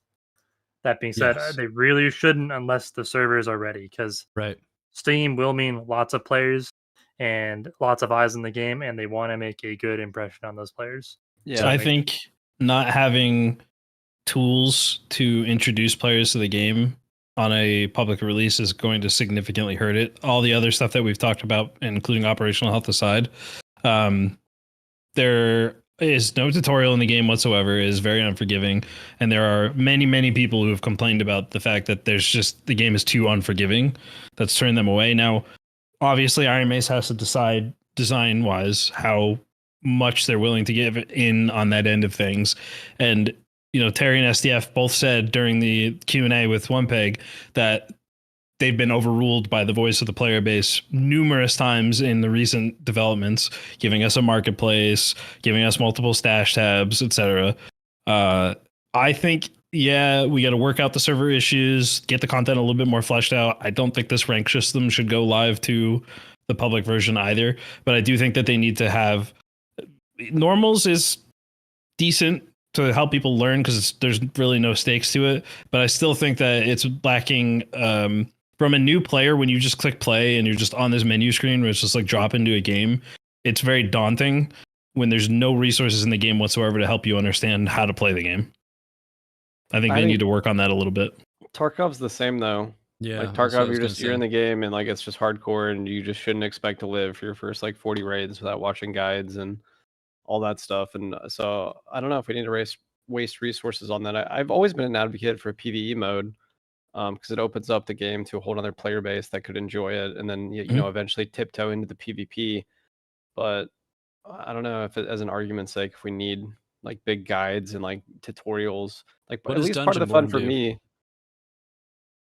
There's a quick synopsis of the if you click escape and click guides, there's a quick synopsis on what each of the weapons can do and explains the mechanics of them. And there is a little test room that you can go into by yourself with whatever you currently have equipped to just swing around and try stuff out and just see how things work. There's nothing really to interact with in there, but you can like hit a dummy. And I think even just that would be fine. Yeah. That in Dark and Darker goes in with what we've talked about on previous podcasts with having like the game feel like a more persistent world. Dungeonborn has this really nice menu that feels way more alive than this really old school text-based everything. There's no glamour to the menu screen, which isn't necessarily a knock on the game, but I do prefer the Dungeonborn menu. It just feels a little more alive. Yeah, I don't think the new player experience in Dark and Darker is like that bad. Like, sure, you're dropped into this menu and you hit play and you're into the dungeon, but like it's pretty self-explanatory. You go into a dungeon, you have sword, you kill mobs, and you're gonna die a bunch. It's just gonna happen. These games they're hardcore games. Like I always joke about the term hardcore being overused and stuff, and as an excuse for bad game design, but like this is one of the parts where like you should just get in and play the game. And I think Dark and Darker does it better than a game like Tarkov. In Tarkov, if you die, you have nothing on. You have a hatchet. You can't play the game. You have to fucking figure out ammo types and pistols and whatever. Get a kit together to get back in there. At least in Dark and Darker, you have a base kit. You could just hit play after you die and get back in there into the normal game against people with similar gear to you, and at least like have a chance. And I think it's way more forgiving than a game like Tarkov. Sure, they could use maybe like a light tutorial system or like a shooting range, like you said, where you can just go in and test weapons out. I think that's obviously a very good resource that everyone would want, not even just new players. But I really don't. I think the game is pretty digestible. Many moons ago, I was once a new player, and like I just hit the play button. Yeah, same. So yeah, it's kind of the best part, dude. Is just hitting the play button and being like, "Damn, these skeletons are hard."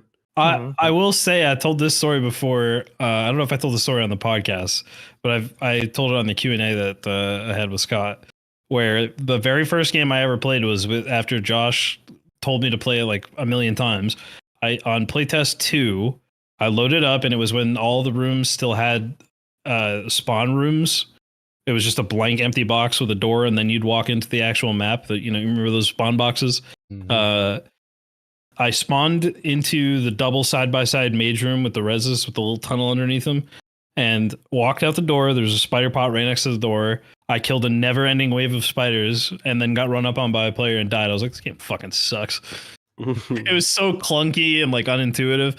And I bet you re-queued right away, but you re-queued. I turned it off and I wasn't going to play it again. And then Josh was like, dude, come play with us. I played it with him for like 5 minutes, got a little bit better feel for the game. Enjoyed it way more. Obviously, played it for the rest of the playtest. Got fucking hooked like everybody else did. I do think that there will be a number of people who drop into the game with nothing, with no explanation whatsoever, and just dismiss it immediately. You can make an argument that this type of game is not for those types of people, but I potentially could have been one of those people. And then this game has turned me into somebody who wants to go play the re-release of Darkfall because I love full loot PvP games now. Well, you know what changes that a little bit is $30. I think. Yeah, that's true. That's true. So you had it for free the first time. It was free, yeah. Right. But, if it is back on Steam when the majority of people are getting exposure, and that's what we're talking about, most of the new players from here on out are probably going to come from Steam. They do have the refund policy. How many people do you think would not give it the good 5-6 raids before they hit the refund button? I feel like most people would, because I do tend to agree with Ken. Like, one of the cool parts about the game is you just go in, you're risking nothing, you hit the play button, and you kind of go through and figure it out by dying. And the original tagline for the game was what? Raid, die, repeat. Hold the line. Like, hold the line. I think they should bring that back and set that expectation and do more. See what you did. What I did take away from the Dungeonborn comparison was that they can probably do more. We all know they can do more with the tooltips. They've struggled a lot with spell descriptions, perk descriptions. A lot of them not only are confusing, but some of them are flat out wrong. So like we need to get that in order, and if we can fix those things and then maybe provide some more helpful guidance with some tips here and there, I think that would go a long way. But I do agree that we don't, if they are going to call it a hardcore game, we don't want to handhold too much. But if they bring us the, what did they say? Your chambers, my room, whatever, I think it was my room. If they bring that along and you can get it without having to earn it, like if you just get a little closet, basically, when you're a little novice, neophyte, if you're still neophyte and you get a closet with a training dummy in it, and then as you rank up or complete quests, whatever you do to earn it, you can expand it out to have like a freaking guild hall, essentially. That's pretty freaking cool, and I think that solves a lot of those problems. Give us better tool tips. Give us a little area where they can practice just swinging weapons around, and then call it a day. Yeah. Now that you settled that, I'm starting to agree more with Odin. I feel like if we had a even for an introduction to PvP, you could have a clear out the Tavern Master's basement quest and it queues you against one other player, and it's just like a mosquito, 4 or 5 skeletons. I'm talking like 4 rooms. Like it's equal though, and you could actually see veteran players queuing for this too because it's a 1v1. And so at the beginning of the season, the first quest from Tavern Master is to clear out the cellar, and then in the middle is just like a wraith or like a skeletal champion or I don't know, just like a skeletal mage, like something basic, but it's like equidistant, and so you are inherently in a 1v1, or you could be friends and both escape, and then that would be like the introduction to the game. I mean, you could just have a quick monsters, PvE tutorial, just like you said, or just PvE. The tavern, whatever basement where you clear. It's just a couple of skeletons, just like basic mobs, nothing too crazy. And if you kill them and you finish the tutorial, you get a fucking random set of green rolled gear, something to start them off. Like that would get people started, and I think that would give them a win. So you're not really decreasing the difficulty. You're lowering the threshold for victory without decreasing the difficulty of what they would experience in the game. Yeah. Right? Yeah, I like that. Or I think or they can go back there an infinite time, and then you could just like new players could be like, oh, I'm gonna try wizard here. Wizard sucks at PvE. I'm gonna try cleric. Damn, purify just one shot everything. Like like they can just drop in there with like all 9 classes. I like and that. just like clear the cellar a couple times. Soloing wizard on the new ice map is just not. You just can't do it. You just can't do it. I've not tried that. Just run past the mobs, Ken. It's easy. Yeah, sure. Just into the next module with all the next mobs. Yeah, I just lost a 2-key set within 30 seconds. I spawned and there was like fucking 3 kobolds, 2 archers, and a giant. Instantly lost my set. I got hit by like 3 arrows, and then when I jumped off the ramp, the giant like double swinged and chased me and killed me. Yep. 30 seconds in, I had like divine blade, like fucking pulled it. Like I like wizard is the perfect example of a class that needs something done to it. Because imagine your first experience with Dark and Darker is playing wizard in PvE, and you're like using like friends, you hit like a fucking skeleton with 4 fireballs and it doesn't die. You're like, what? Okay, yeah. I recently got like one of my friends started playing, right? He sent me messages where he's like, yeah, just download it. I'm about to start playing, dude. I like the way this wizard looks. I think I'm going to give it a shot. I'm like, no, don't do it. Play a fighter. Just play the fighter. But yeah. All right, so Steam release 20 days tracking. 20 days. I'm expecting it during spring because there's a pretty good spring release thing they always do, right? Yeah, there's a pretty big emphasis on spring being a release window for a lot of games, especially small studios. And there's a lot of Steam. They do a lot of like highlighting new creators and new studios during the spring, but if they do summer, there's a bigger pressure on Iron Mace to release the game at a steeper discount, which I don't think is good for them.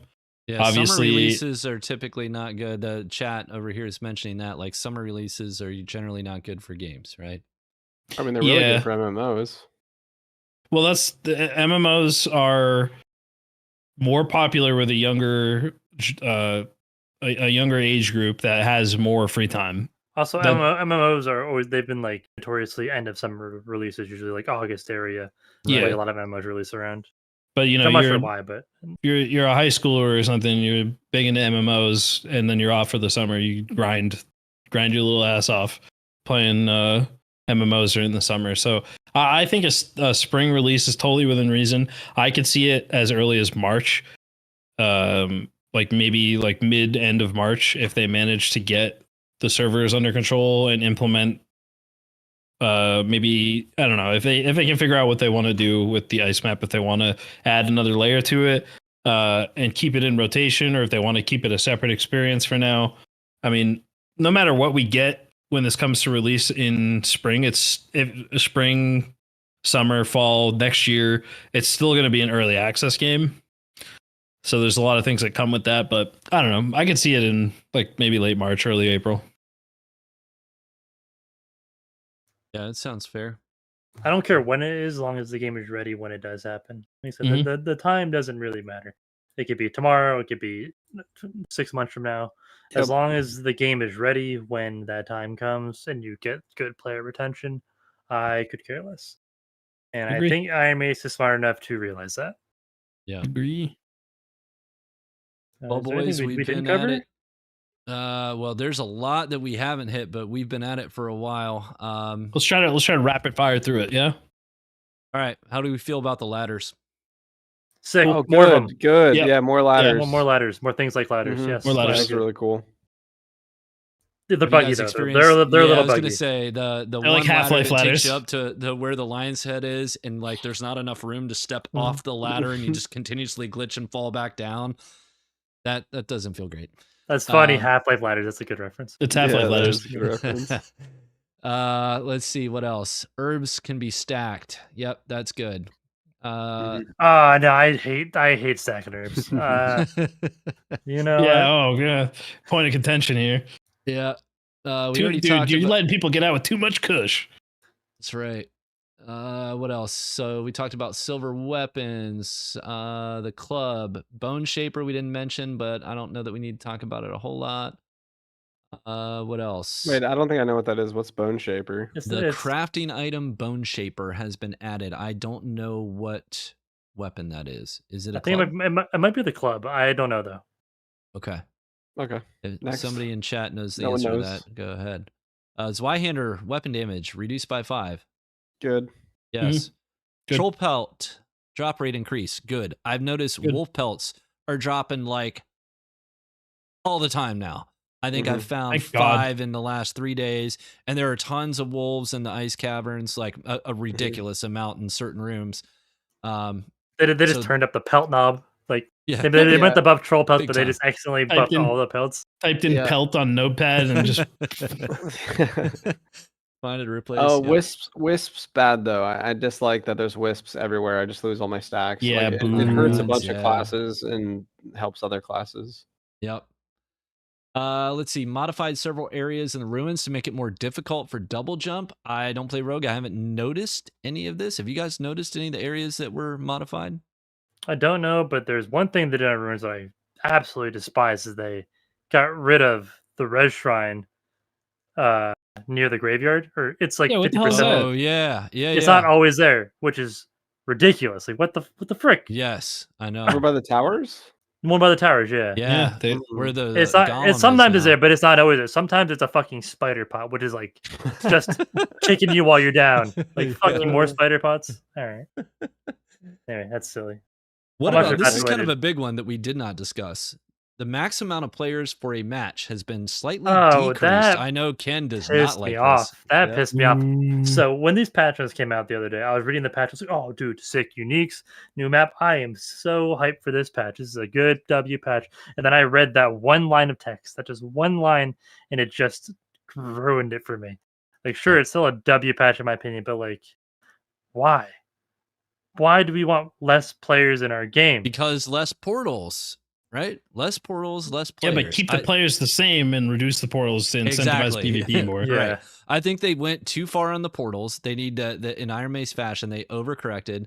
So maybe give us half the portals back and put all the players back. How many players less is it? We don't know. You can't Or tell. No one's counted? Well, you can count, but who knows if it's accurate? Yeah. Right. I mean, if it's Just- 13 instead of 15, like that seems fine.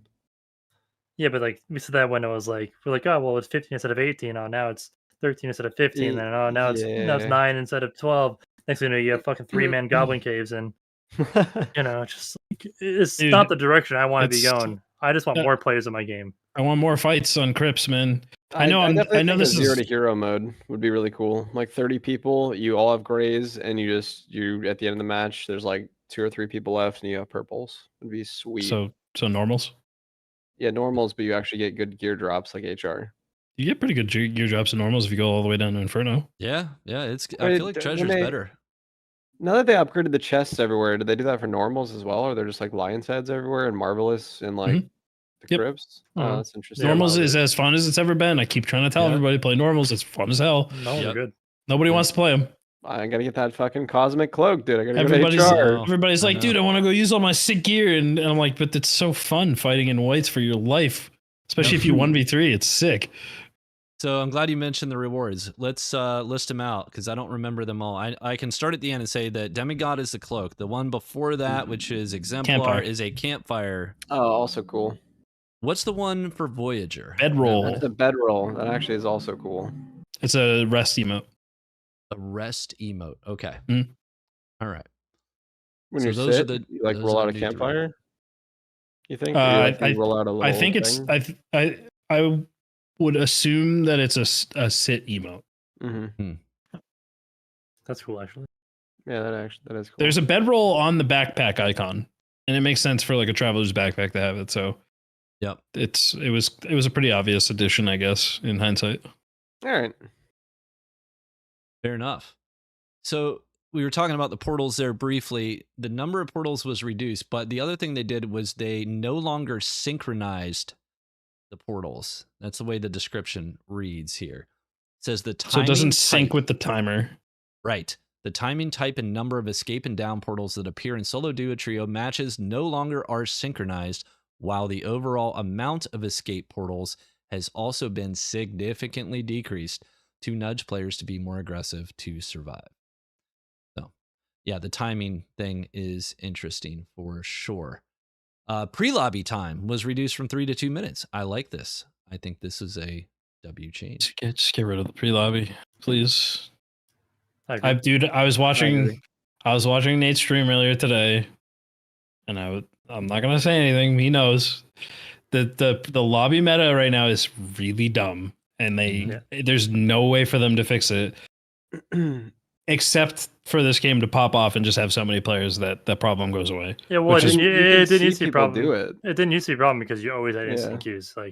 Yeah. Like whenever you're queuing up and it was instant, it didn't matter. I never knew who was in my lobby. Nobody knew I was in the lobby unless I VoIPed, because you just hit the play button and it's almost like there wasn't a pregame lobby. It just Right. It was just straight to the countdown. It was always going Mhm. 5, 4, 3, 2, 1 as soon as you got in. Yeah. bring that back. But like we said, why do you need a pre-lobby system? Like, is it just like Well, Is they to just addressed make that it in the better? interview, right? Maybe So they S- could make it Not really. so that They if did. you're I they missed did it. they said Yeah. they want to keep it there because they want you to be able to scout your opponents, and everyone has told them that we hate that. Right. And I We've think all SDF said will it's change it. stupid. I think he'll It makes change it his mind. But boring. what Terrence said was that SDF's original vision was like in their world building, the story is that you're a bunch of adventurers that are meeting up in this tavern before you go on the quest, and you want to see what your opponents, all your competition, they want you to see what your competition is to get in there and complete your objectives, basically. And I kind of get that thematically from it would be like a very D&D-esque type of thing. Yeah, or, RP wise, it makes sense. any kind of classic fantasy storytelling would start this way, but it just doesn't work in this game. Right. It's In- Maybe in they can make it D&D, an you don't opt-out. have like naked humans just show up for like 6 seconds and be like, oh, there's gold here, and then they just vanish, and Like I suddenly said, there's an actual you good team in their could make spot. it work, right? If you make it a cooldown whenever you scout, like whenever you queue up for a lobby, then you can't queue again for another 5 minutes. Like that's like a easy solution. And I think if you want to have that, we hang out in the tavern and you could see all your opponents. I think that worked better with the more players you had when you had a larger lobby.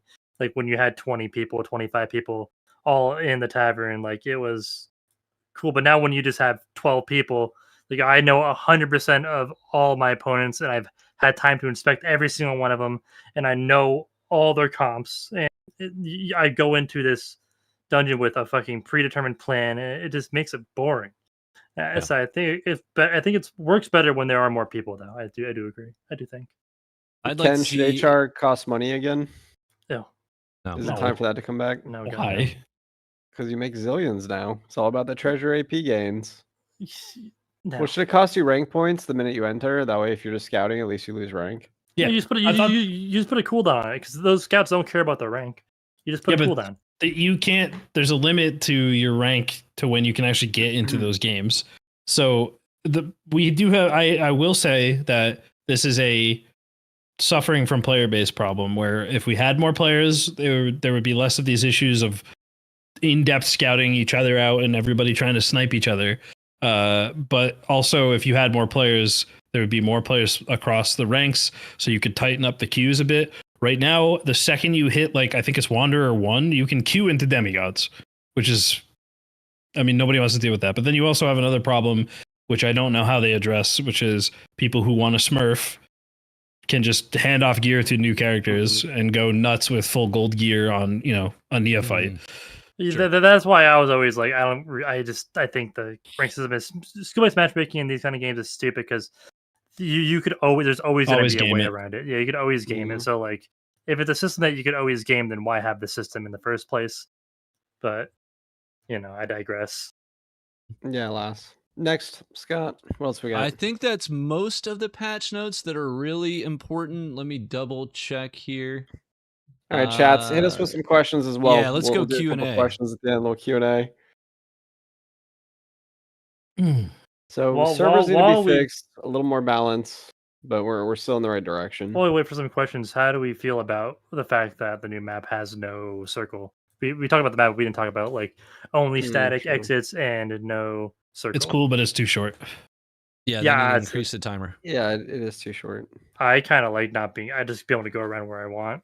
It does feel kind of cool just to roam around the map in any direction that I want. They also did one change that we didn't talk about is they also made it so that the initial circle encompasses the entire map. So there's no more of this problem, which the problem kind of went away on Ruins because it's such a small map that you're never really so far away from the zone that it's a problem. But thinking about like crypts, when you get down to crypts, when the zone is like, not that there's really ever that many players in crypts where you feel like you have to go fast, so you're not in danger. But at least now, if you spawn, the northwest corner, like the stairs room with all the chests, I forget what that one's called. All the chests behind the giant lines of traps. Like if you ever respawned in that room and the zone was already in the next room over, you're like, well, I can't really spend too much time in this module. I got to get moving to the next one. Yeah, the worst is when you would spawn there and you have this pickaxe and you want to hit all the ore. Yeah. And you just get you have to get circle fucked and you can't get that sweet cobalt. So sad. Now that's fixed. So they've changed that. Yeah, there will always be a completely centered circle that covers the entire map, and then it will shrink off center. Yep. Which I like. It's a good change. Yep, for sure. What else? QA wise, one more thing, and then I'll shut up about the patch notes. They added another filter. We didn't get what we wanted. We didn't get the full auction house, but we did get some additional filters, which I have found helpful. For the vendors, at least, that you've leveled up all your quests on, Weaponsmith in particular. So rather than having to hover over all the items, if I want to know which epic he's dropped me, I just go into the rarity filter and choose rare or epic, and I can find which good item is in there. You guys, wait, there's rarity filters on the merchants? Yeah, man. Yeah, I didn't know that. That's a good change. So good. Yeah, it's a good change. But what frustrates me about that change is that when we all saw that, the first thing that popped in my head, and I can just hear Katie's voice in the back of my mind talking about why doesn't the vendor have every grade, every single item of the low grades. Of the low grade, yeah. Which is what I thought they were going to do when they said that they were adding that filter. I thought there was going to be multiple pages so that you could filter through it without having to go clicking through and find everything. Yep. It's a little annoying that they still haven't added that. Every poor quality item should exist. I agree. Yeah. Also, that means we're one step closer to getting a filter for our stash, which I really want. Yes, please. Great. Filter by rarity and magic healing for my warlock, please God. Yeah, can't they just add the marketplace filters? Just import that to the stash. The stash is huge. I'm not sure how it's more complicated than that because it's like a SQL database that runs your stash, and it's a little bit harder to implement that. But yeah, they could definitely just take that system and put it in there, but the actual work to implement that's probably a lot harder than it seems. Just copy paste. Probably in progress though. Control C, would you? Control V. Yeah, I'm sure that won't just crash the entire game for a week. All right, I like. Go ahead. You start. All right. From our chat, Grassy Tiger says, should they buff bad weapons or nerf good ones to make the rest more viable? Fighters use falchion or longsword, and everything else is just bad. Thoughts? Well, I think it's wrong. I think they use falchion, they use longsword. Arming sword's really Arming good. sword's very good. I love arming sword personally. Yeah. Yeah, it's probably some of the slayers use the mace. There's more variety than just that, but there are meta weapons. Obviously, I think Falchion is just crazy strong. It's just in overtuned. general. Yeah, I think that specific example is an example of they should nerf the weapon because I think Falchion is just. I'm not sure it's too powerful. I think it doesn't work properly. I think it has like a phantom range that is that gets around blocks when it shouldn't, It does. and it makes it so much stronger than it should be. So Sometimes when I look behind me and I'm hit, I'm like, dude, he's so far. He's a one-hander. Like, how's that hitting me? I feel like it's got a phantom range as well. I think it's the damage and swing pattern and everything is fine. They just need to fix the hitbox. Unblockable Viking weapon. sword's still bad. I mean, if you're not a barbarian, you're not using that. No, yeah. Viking sword is good for barbarian. Yeah, it used to be the meme. It's like, oh, you have a Viking sword. This guy's a fucking idiot. But they buffed it a couple of times, and now it's like actually a viable weapon. Well, probably now you just use club. Probably now, yeah. Yeah, but I think that's a problem with club being too good. If you're a fighter, you're not touching the Viking sword. Like compared to everything else, it is terrible. If you have your picks, you're not going to take the Viking sword. It's meant to be used one-handed because of its speed reduction, and Barb is using that when they're trying to chase you down. Sure. Usually, when they're on top of you and you're actually fighting, they usually will try to switch to a different weapon, like their big two-hander. So as far as a fighter is concerned, it's not a good weapon because it just doesn't fit the way that you're supposed to play the class. It's not good with the shield, and if you're not going to use a shield, you're going to use Slayer and you're going to use a mace. So yeah, agreed. All right, Josh, question from my chat is early predictions for Druid. Do we feel like it'll be a healer at its base or some other archetype? I hope it's a healer. Yeah, me too. This game needs more variety in support classes. Like you have cleric and you used to have support bard, but I would argue that bard is not even a support at this point. It's a carry that has some buffs. It's a carry with extra steps, which kind of sucks because like it was kind of cool when you could be the full support bard, but it was kind of broken in some ways. Obviously, we won't go down that rabbit hole right now. But point being, game needs more support classes, and I hope Druid is that. I fully suspect that Druid is going to be their soft investment into multi-classing, where it's going to have two very distinctly different builds. And one of them is going to be like a caster support, and the other one is going to be based mostly on shapeshifting and self-buffing and not have as much party utility. That'd be sweet. I hope they do that. Because right now I feel like Warlock has the most build diversity in the game. Warlock has so much love. And finally. It feels good, man. Like when they put demon form out, I was like, I'll bust out the old Warlock, see how it feels. And I came to the same conclusions more or less that you guys did. But just playing around with the different combinations of perks and abilities and armor feels good. It goes back to the thing that Ken has always said, which is you're giving people more choice in the game. And Warlock feels better than any other class that I've played, at least. Now, I don't, admittedly, I don't play Rogue or Barbarian. I don't think Barbarian has a lot of build diversity. I could be wrong, but we used to have drums, we used to have choice, but not anymore. What a funny meta that was until it got old. Until it got old. And I was like, all right, I'm kind of glad they got rid of this. Yeah. The rupture drums was funny, dude. Breaking doors with the drums, my God, it was so good. Now you get the torches instead, since they do damage. What's really funny about the Warlock that you mentioned, that it's like now it's finally in a good spot? Warlock is proof that Iron Mace knows how to buff things gradually instead of just making them broken and then swinging the hammer the opposite direction. Because Warlock sucked really bad, and everybody wanted to try to make it work when it first came out. And there's some, I already hear the groaning from Ken. Warlock never sucked. You're all this shit. That's my opinion. It was always busted, and you guys just couldn't see it. It was miserably undertuned. Yeah, that's why you weren't playing it. I have the VODs. It was miserably undertuned. I played 4-spell Warlock, and I only need 2 of them. I only need Curse of Pain and Power. I only needed 2, and you could kill anybody. I personally believe it was miserably undertuned because the gear scaling was even worse than it is now. Now it's kind of like it's still pretty steep, But when it first came out, the class was just incredibly underwhelming base kit and couldn't fight anything. And this was before we had the advent of splitting normals and HR. So you were in a pool of players with any variety of gear, and some classes could actually survive and thrive in that, and Warlock could not. With the changes they've made over time, I feel like the class is now in a much better state in terms of that gear curve and like where their stats are at.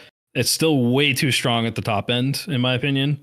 Yes. But I feel like they've done a really good job with Warlock, and I wish they could apply that to the classes that stand out. Honestly, Rogue, I feel like they've done a really good job addressing the problems that Rogue had. I feel like Rogue is in a good spot right now, and I know Josh is going to say something about Smoke Pot, but I think it's in a good spot. The only thing I'm going to say about Rogue is I don't think it's in a good spot. I think it has way too much bullshit camping, just fucking toxic abilities that just auto kill other classes. I feel like there should be no class in this game where if I want to move around the map, I shouldn't have to be afraid. I should be able to visually and audibly ping things and then fight them instead of just getting like literally one shot. It's still a landmine. It kills all magic users with Cutthroat if it's just such a sitting there problem. invis. Cutthroat is Such a a problem. It's in a literal solos, problem. If people don't admit to it, then they just don't want to move around the map. I don't really like solos that much, and solos is also my experience with solos is that everybody's just friendly all the time, even rogues, because rogues are afraid of a barb seeing them kill somebody and then turning on them. So in the trios environment, I feel like rogues is in a good spot. Cutthroat's still too overtuned. I agree with that, but I also think that part of the problem that Rogue has is that Ruins is still so goddamn dark. Can't see anything. It's a dark map. I hate that map. I'm going to go back to the Druid question and just be the devil's advocate, because I used to think it would be some sort of like multi-pronged support, sort of interesting class. But with them saying that they're going to have like fucking Panther, Druid, Butterfly, Penguin, rat, penguin, cat, stag, like I feel like it's not going to have any spells. Like it's just going to turn into a bunch of animals, and then each animal has a Q and E and like a left and right click, and it's just going to shapeshift all over the fucking place. Yep. So I don't think that's like a spell class anymore. I just think it's going to be like a weird, like suddenly there's a cat. Do you want to chase it? Now it's a rat. It's gone. I don't know. It's gonna be a cat nightmare. double jumped up by the rogues. Like I don't know. I still think Druid is a mistake, bro. I still think it's a mistake. People hate when I say that, but it's not. It's either going to be the most busted thing in the world or just a meme. There's no way it has quick shift. There's no way it's going to have quick shifting like that. There's no way, because it would be so broken. I mean, if it had a radial wheel and it's like Warlock, right? Because Warlock, you actually like do it. Now you're a demon. Like you can, and then you have to undo it to become something else. Like right, that's fine. Like a werewolf, like a panther. Like, I don't know. But if they can literally quick shift, if you're going to go between like the bear fighting you and then he wants to dodge you, so he just turns into a rat and shrinks under your hitbox like that. That's going to be broken as hell. Yeah. I don't think it's that quick. I think it'll go back to like human and then it'll go to rat. So like there'll be time to interrupt it. But I feel like I can see that being fine. They're vulnerable the whole time they're doing that. It'd be cool, just like a shapeshift class. Yep. That's what I think they'll do. What else we got here? It'll be a dumpster fire. Oh, question. I do expect it to be a dumpster fire no matter what it is. Yeah, right.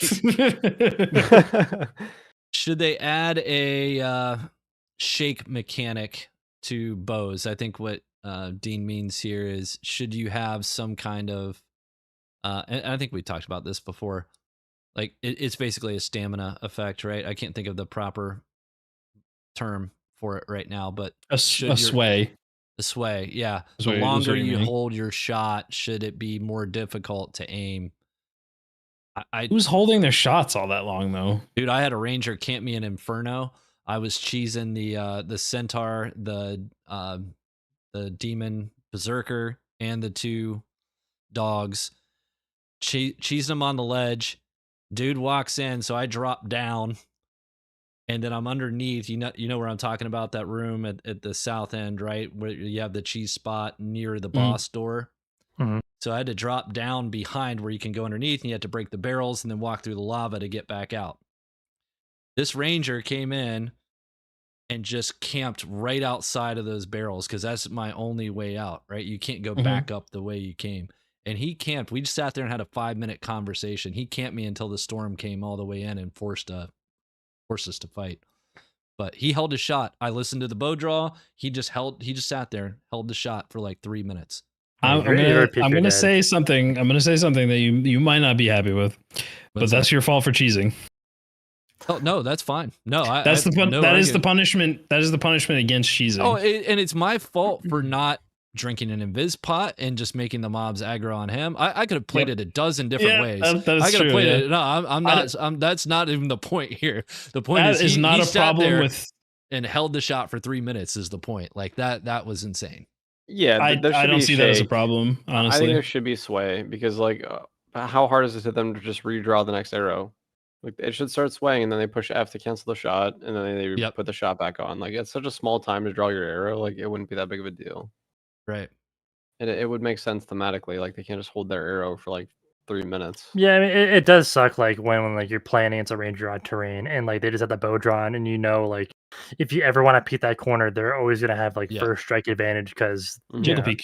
Yeah, but like you can't even jiggle peek because of the inertia in this game, and if they're already pre-drawing, the travel time on the arrow is so fast that like you can do it against like a wizard. Like I jiggle peek and I'll bait out an ice bolt or a fireball at the time.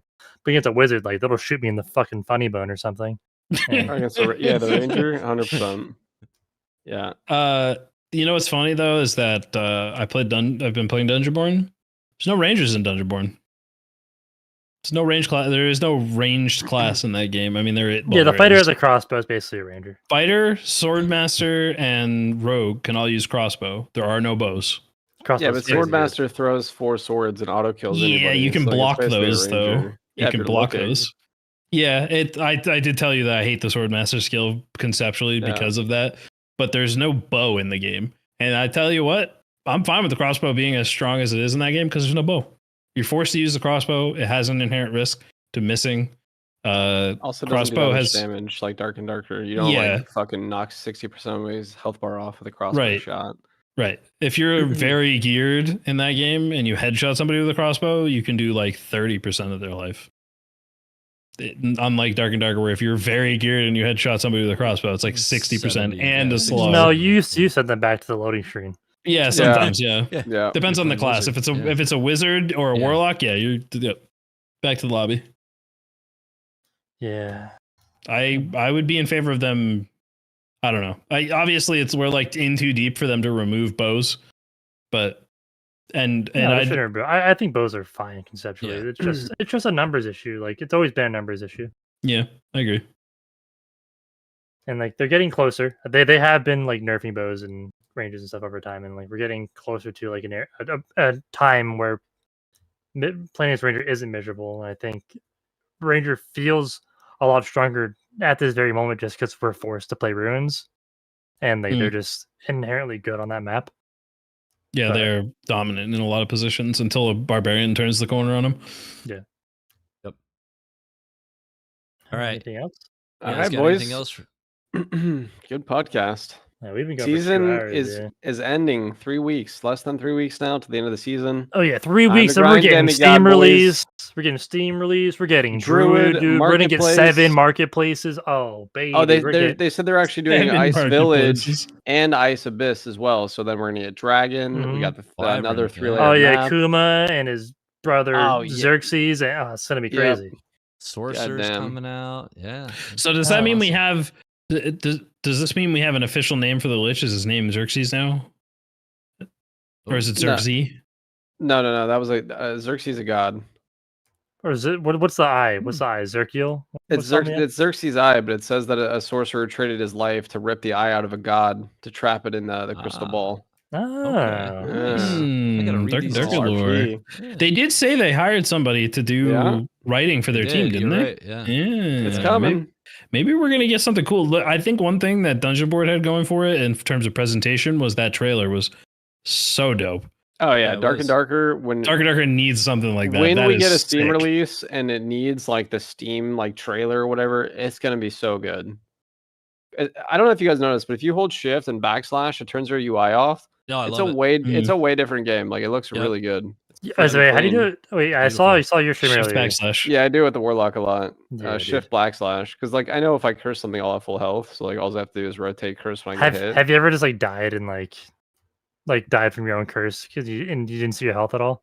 Nah. That'd be good. That'd be a good clip though. There was only once I turned it off. I was like, I feel like I'm low, and I was at like 20%. I think I was fighting like the cockatrice or something, and it kept hitting me, and I was like, I don't know if I'm getting enough health back right now. And I was almost dead. But I've never died in that mode yet. When I get PvP, I turn that shit straight back on though. Believe that. Yeah. No doubt.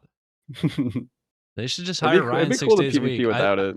I'm telling you, Iron Mason needs to hire Soma to help with all the social media related stuff that he is an expert in, right? Management, social media, comms, that fun stuff. And they need to hire Ryan 6 days a week to help with the multimedia production, man. I think. They need to get Lego Time Bomb on that too. You guys seen the guy that makes all the really funny Dark and Darker stuff all on the shorts? Lego Time Bomb's great too. Yeah, He's those are sweet. really good. So is Kraken. Kraken's quite good. We should try to get Lego on. Yeah, that actually would be funny. Seems like a cool guy. I bet we could convince him to make something for the podcast that we could use our intro. It's just a little in-game animation of the classes of all of us sitting around a campfire talking. That'd be great. Or like each of our like least favorite thing. He just animates that in. Yeah, So four rogues, just four rogues. Yeah. We're all sitting at a campfire talking about the game, and then we all just get ambushed by rogues and die. All right, boys. The dungeon calls. It does indeed. All right, fellas. It does. It's been a pleasure. Chat, thanks for hanging out on all channels. We'll see you next next one. This was a long one. All right, Scott, thank you as always for the production and getting us on track. All right. Thank you, sir. Indeed. We'll see you Later. next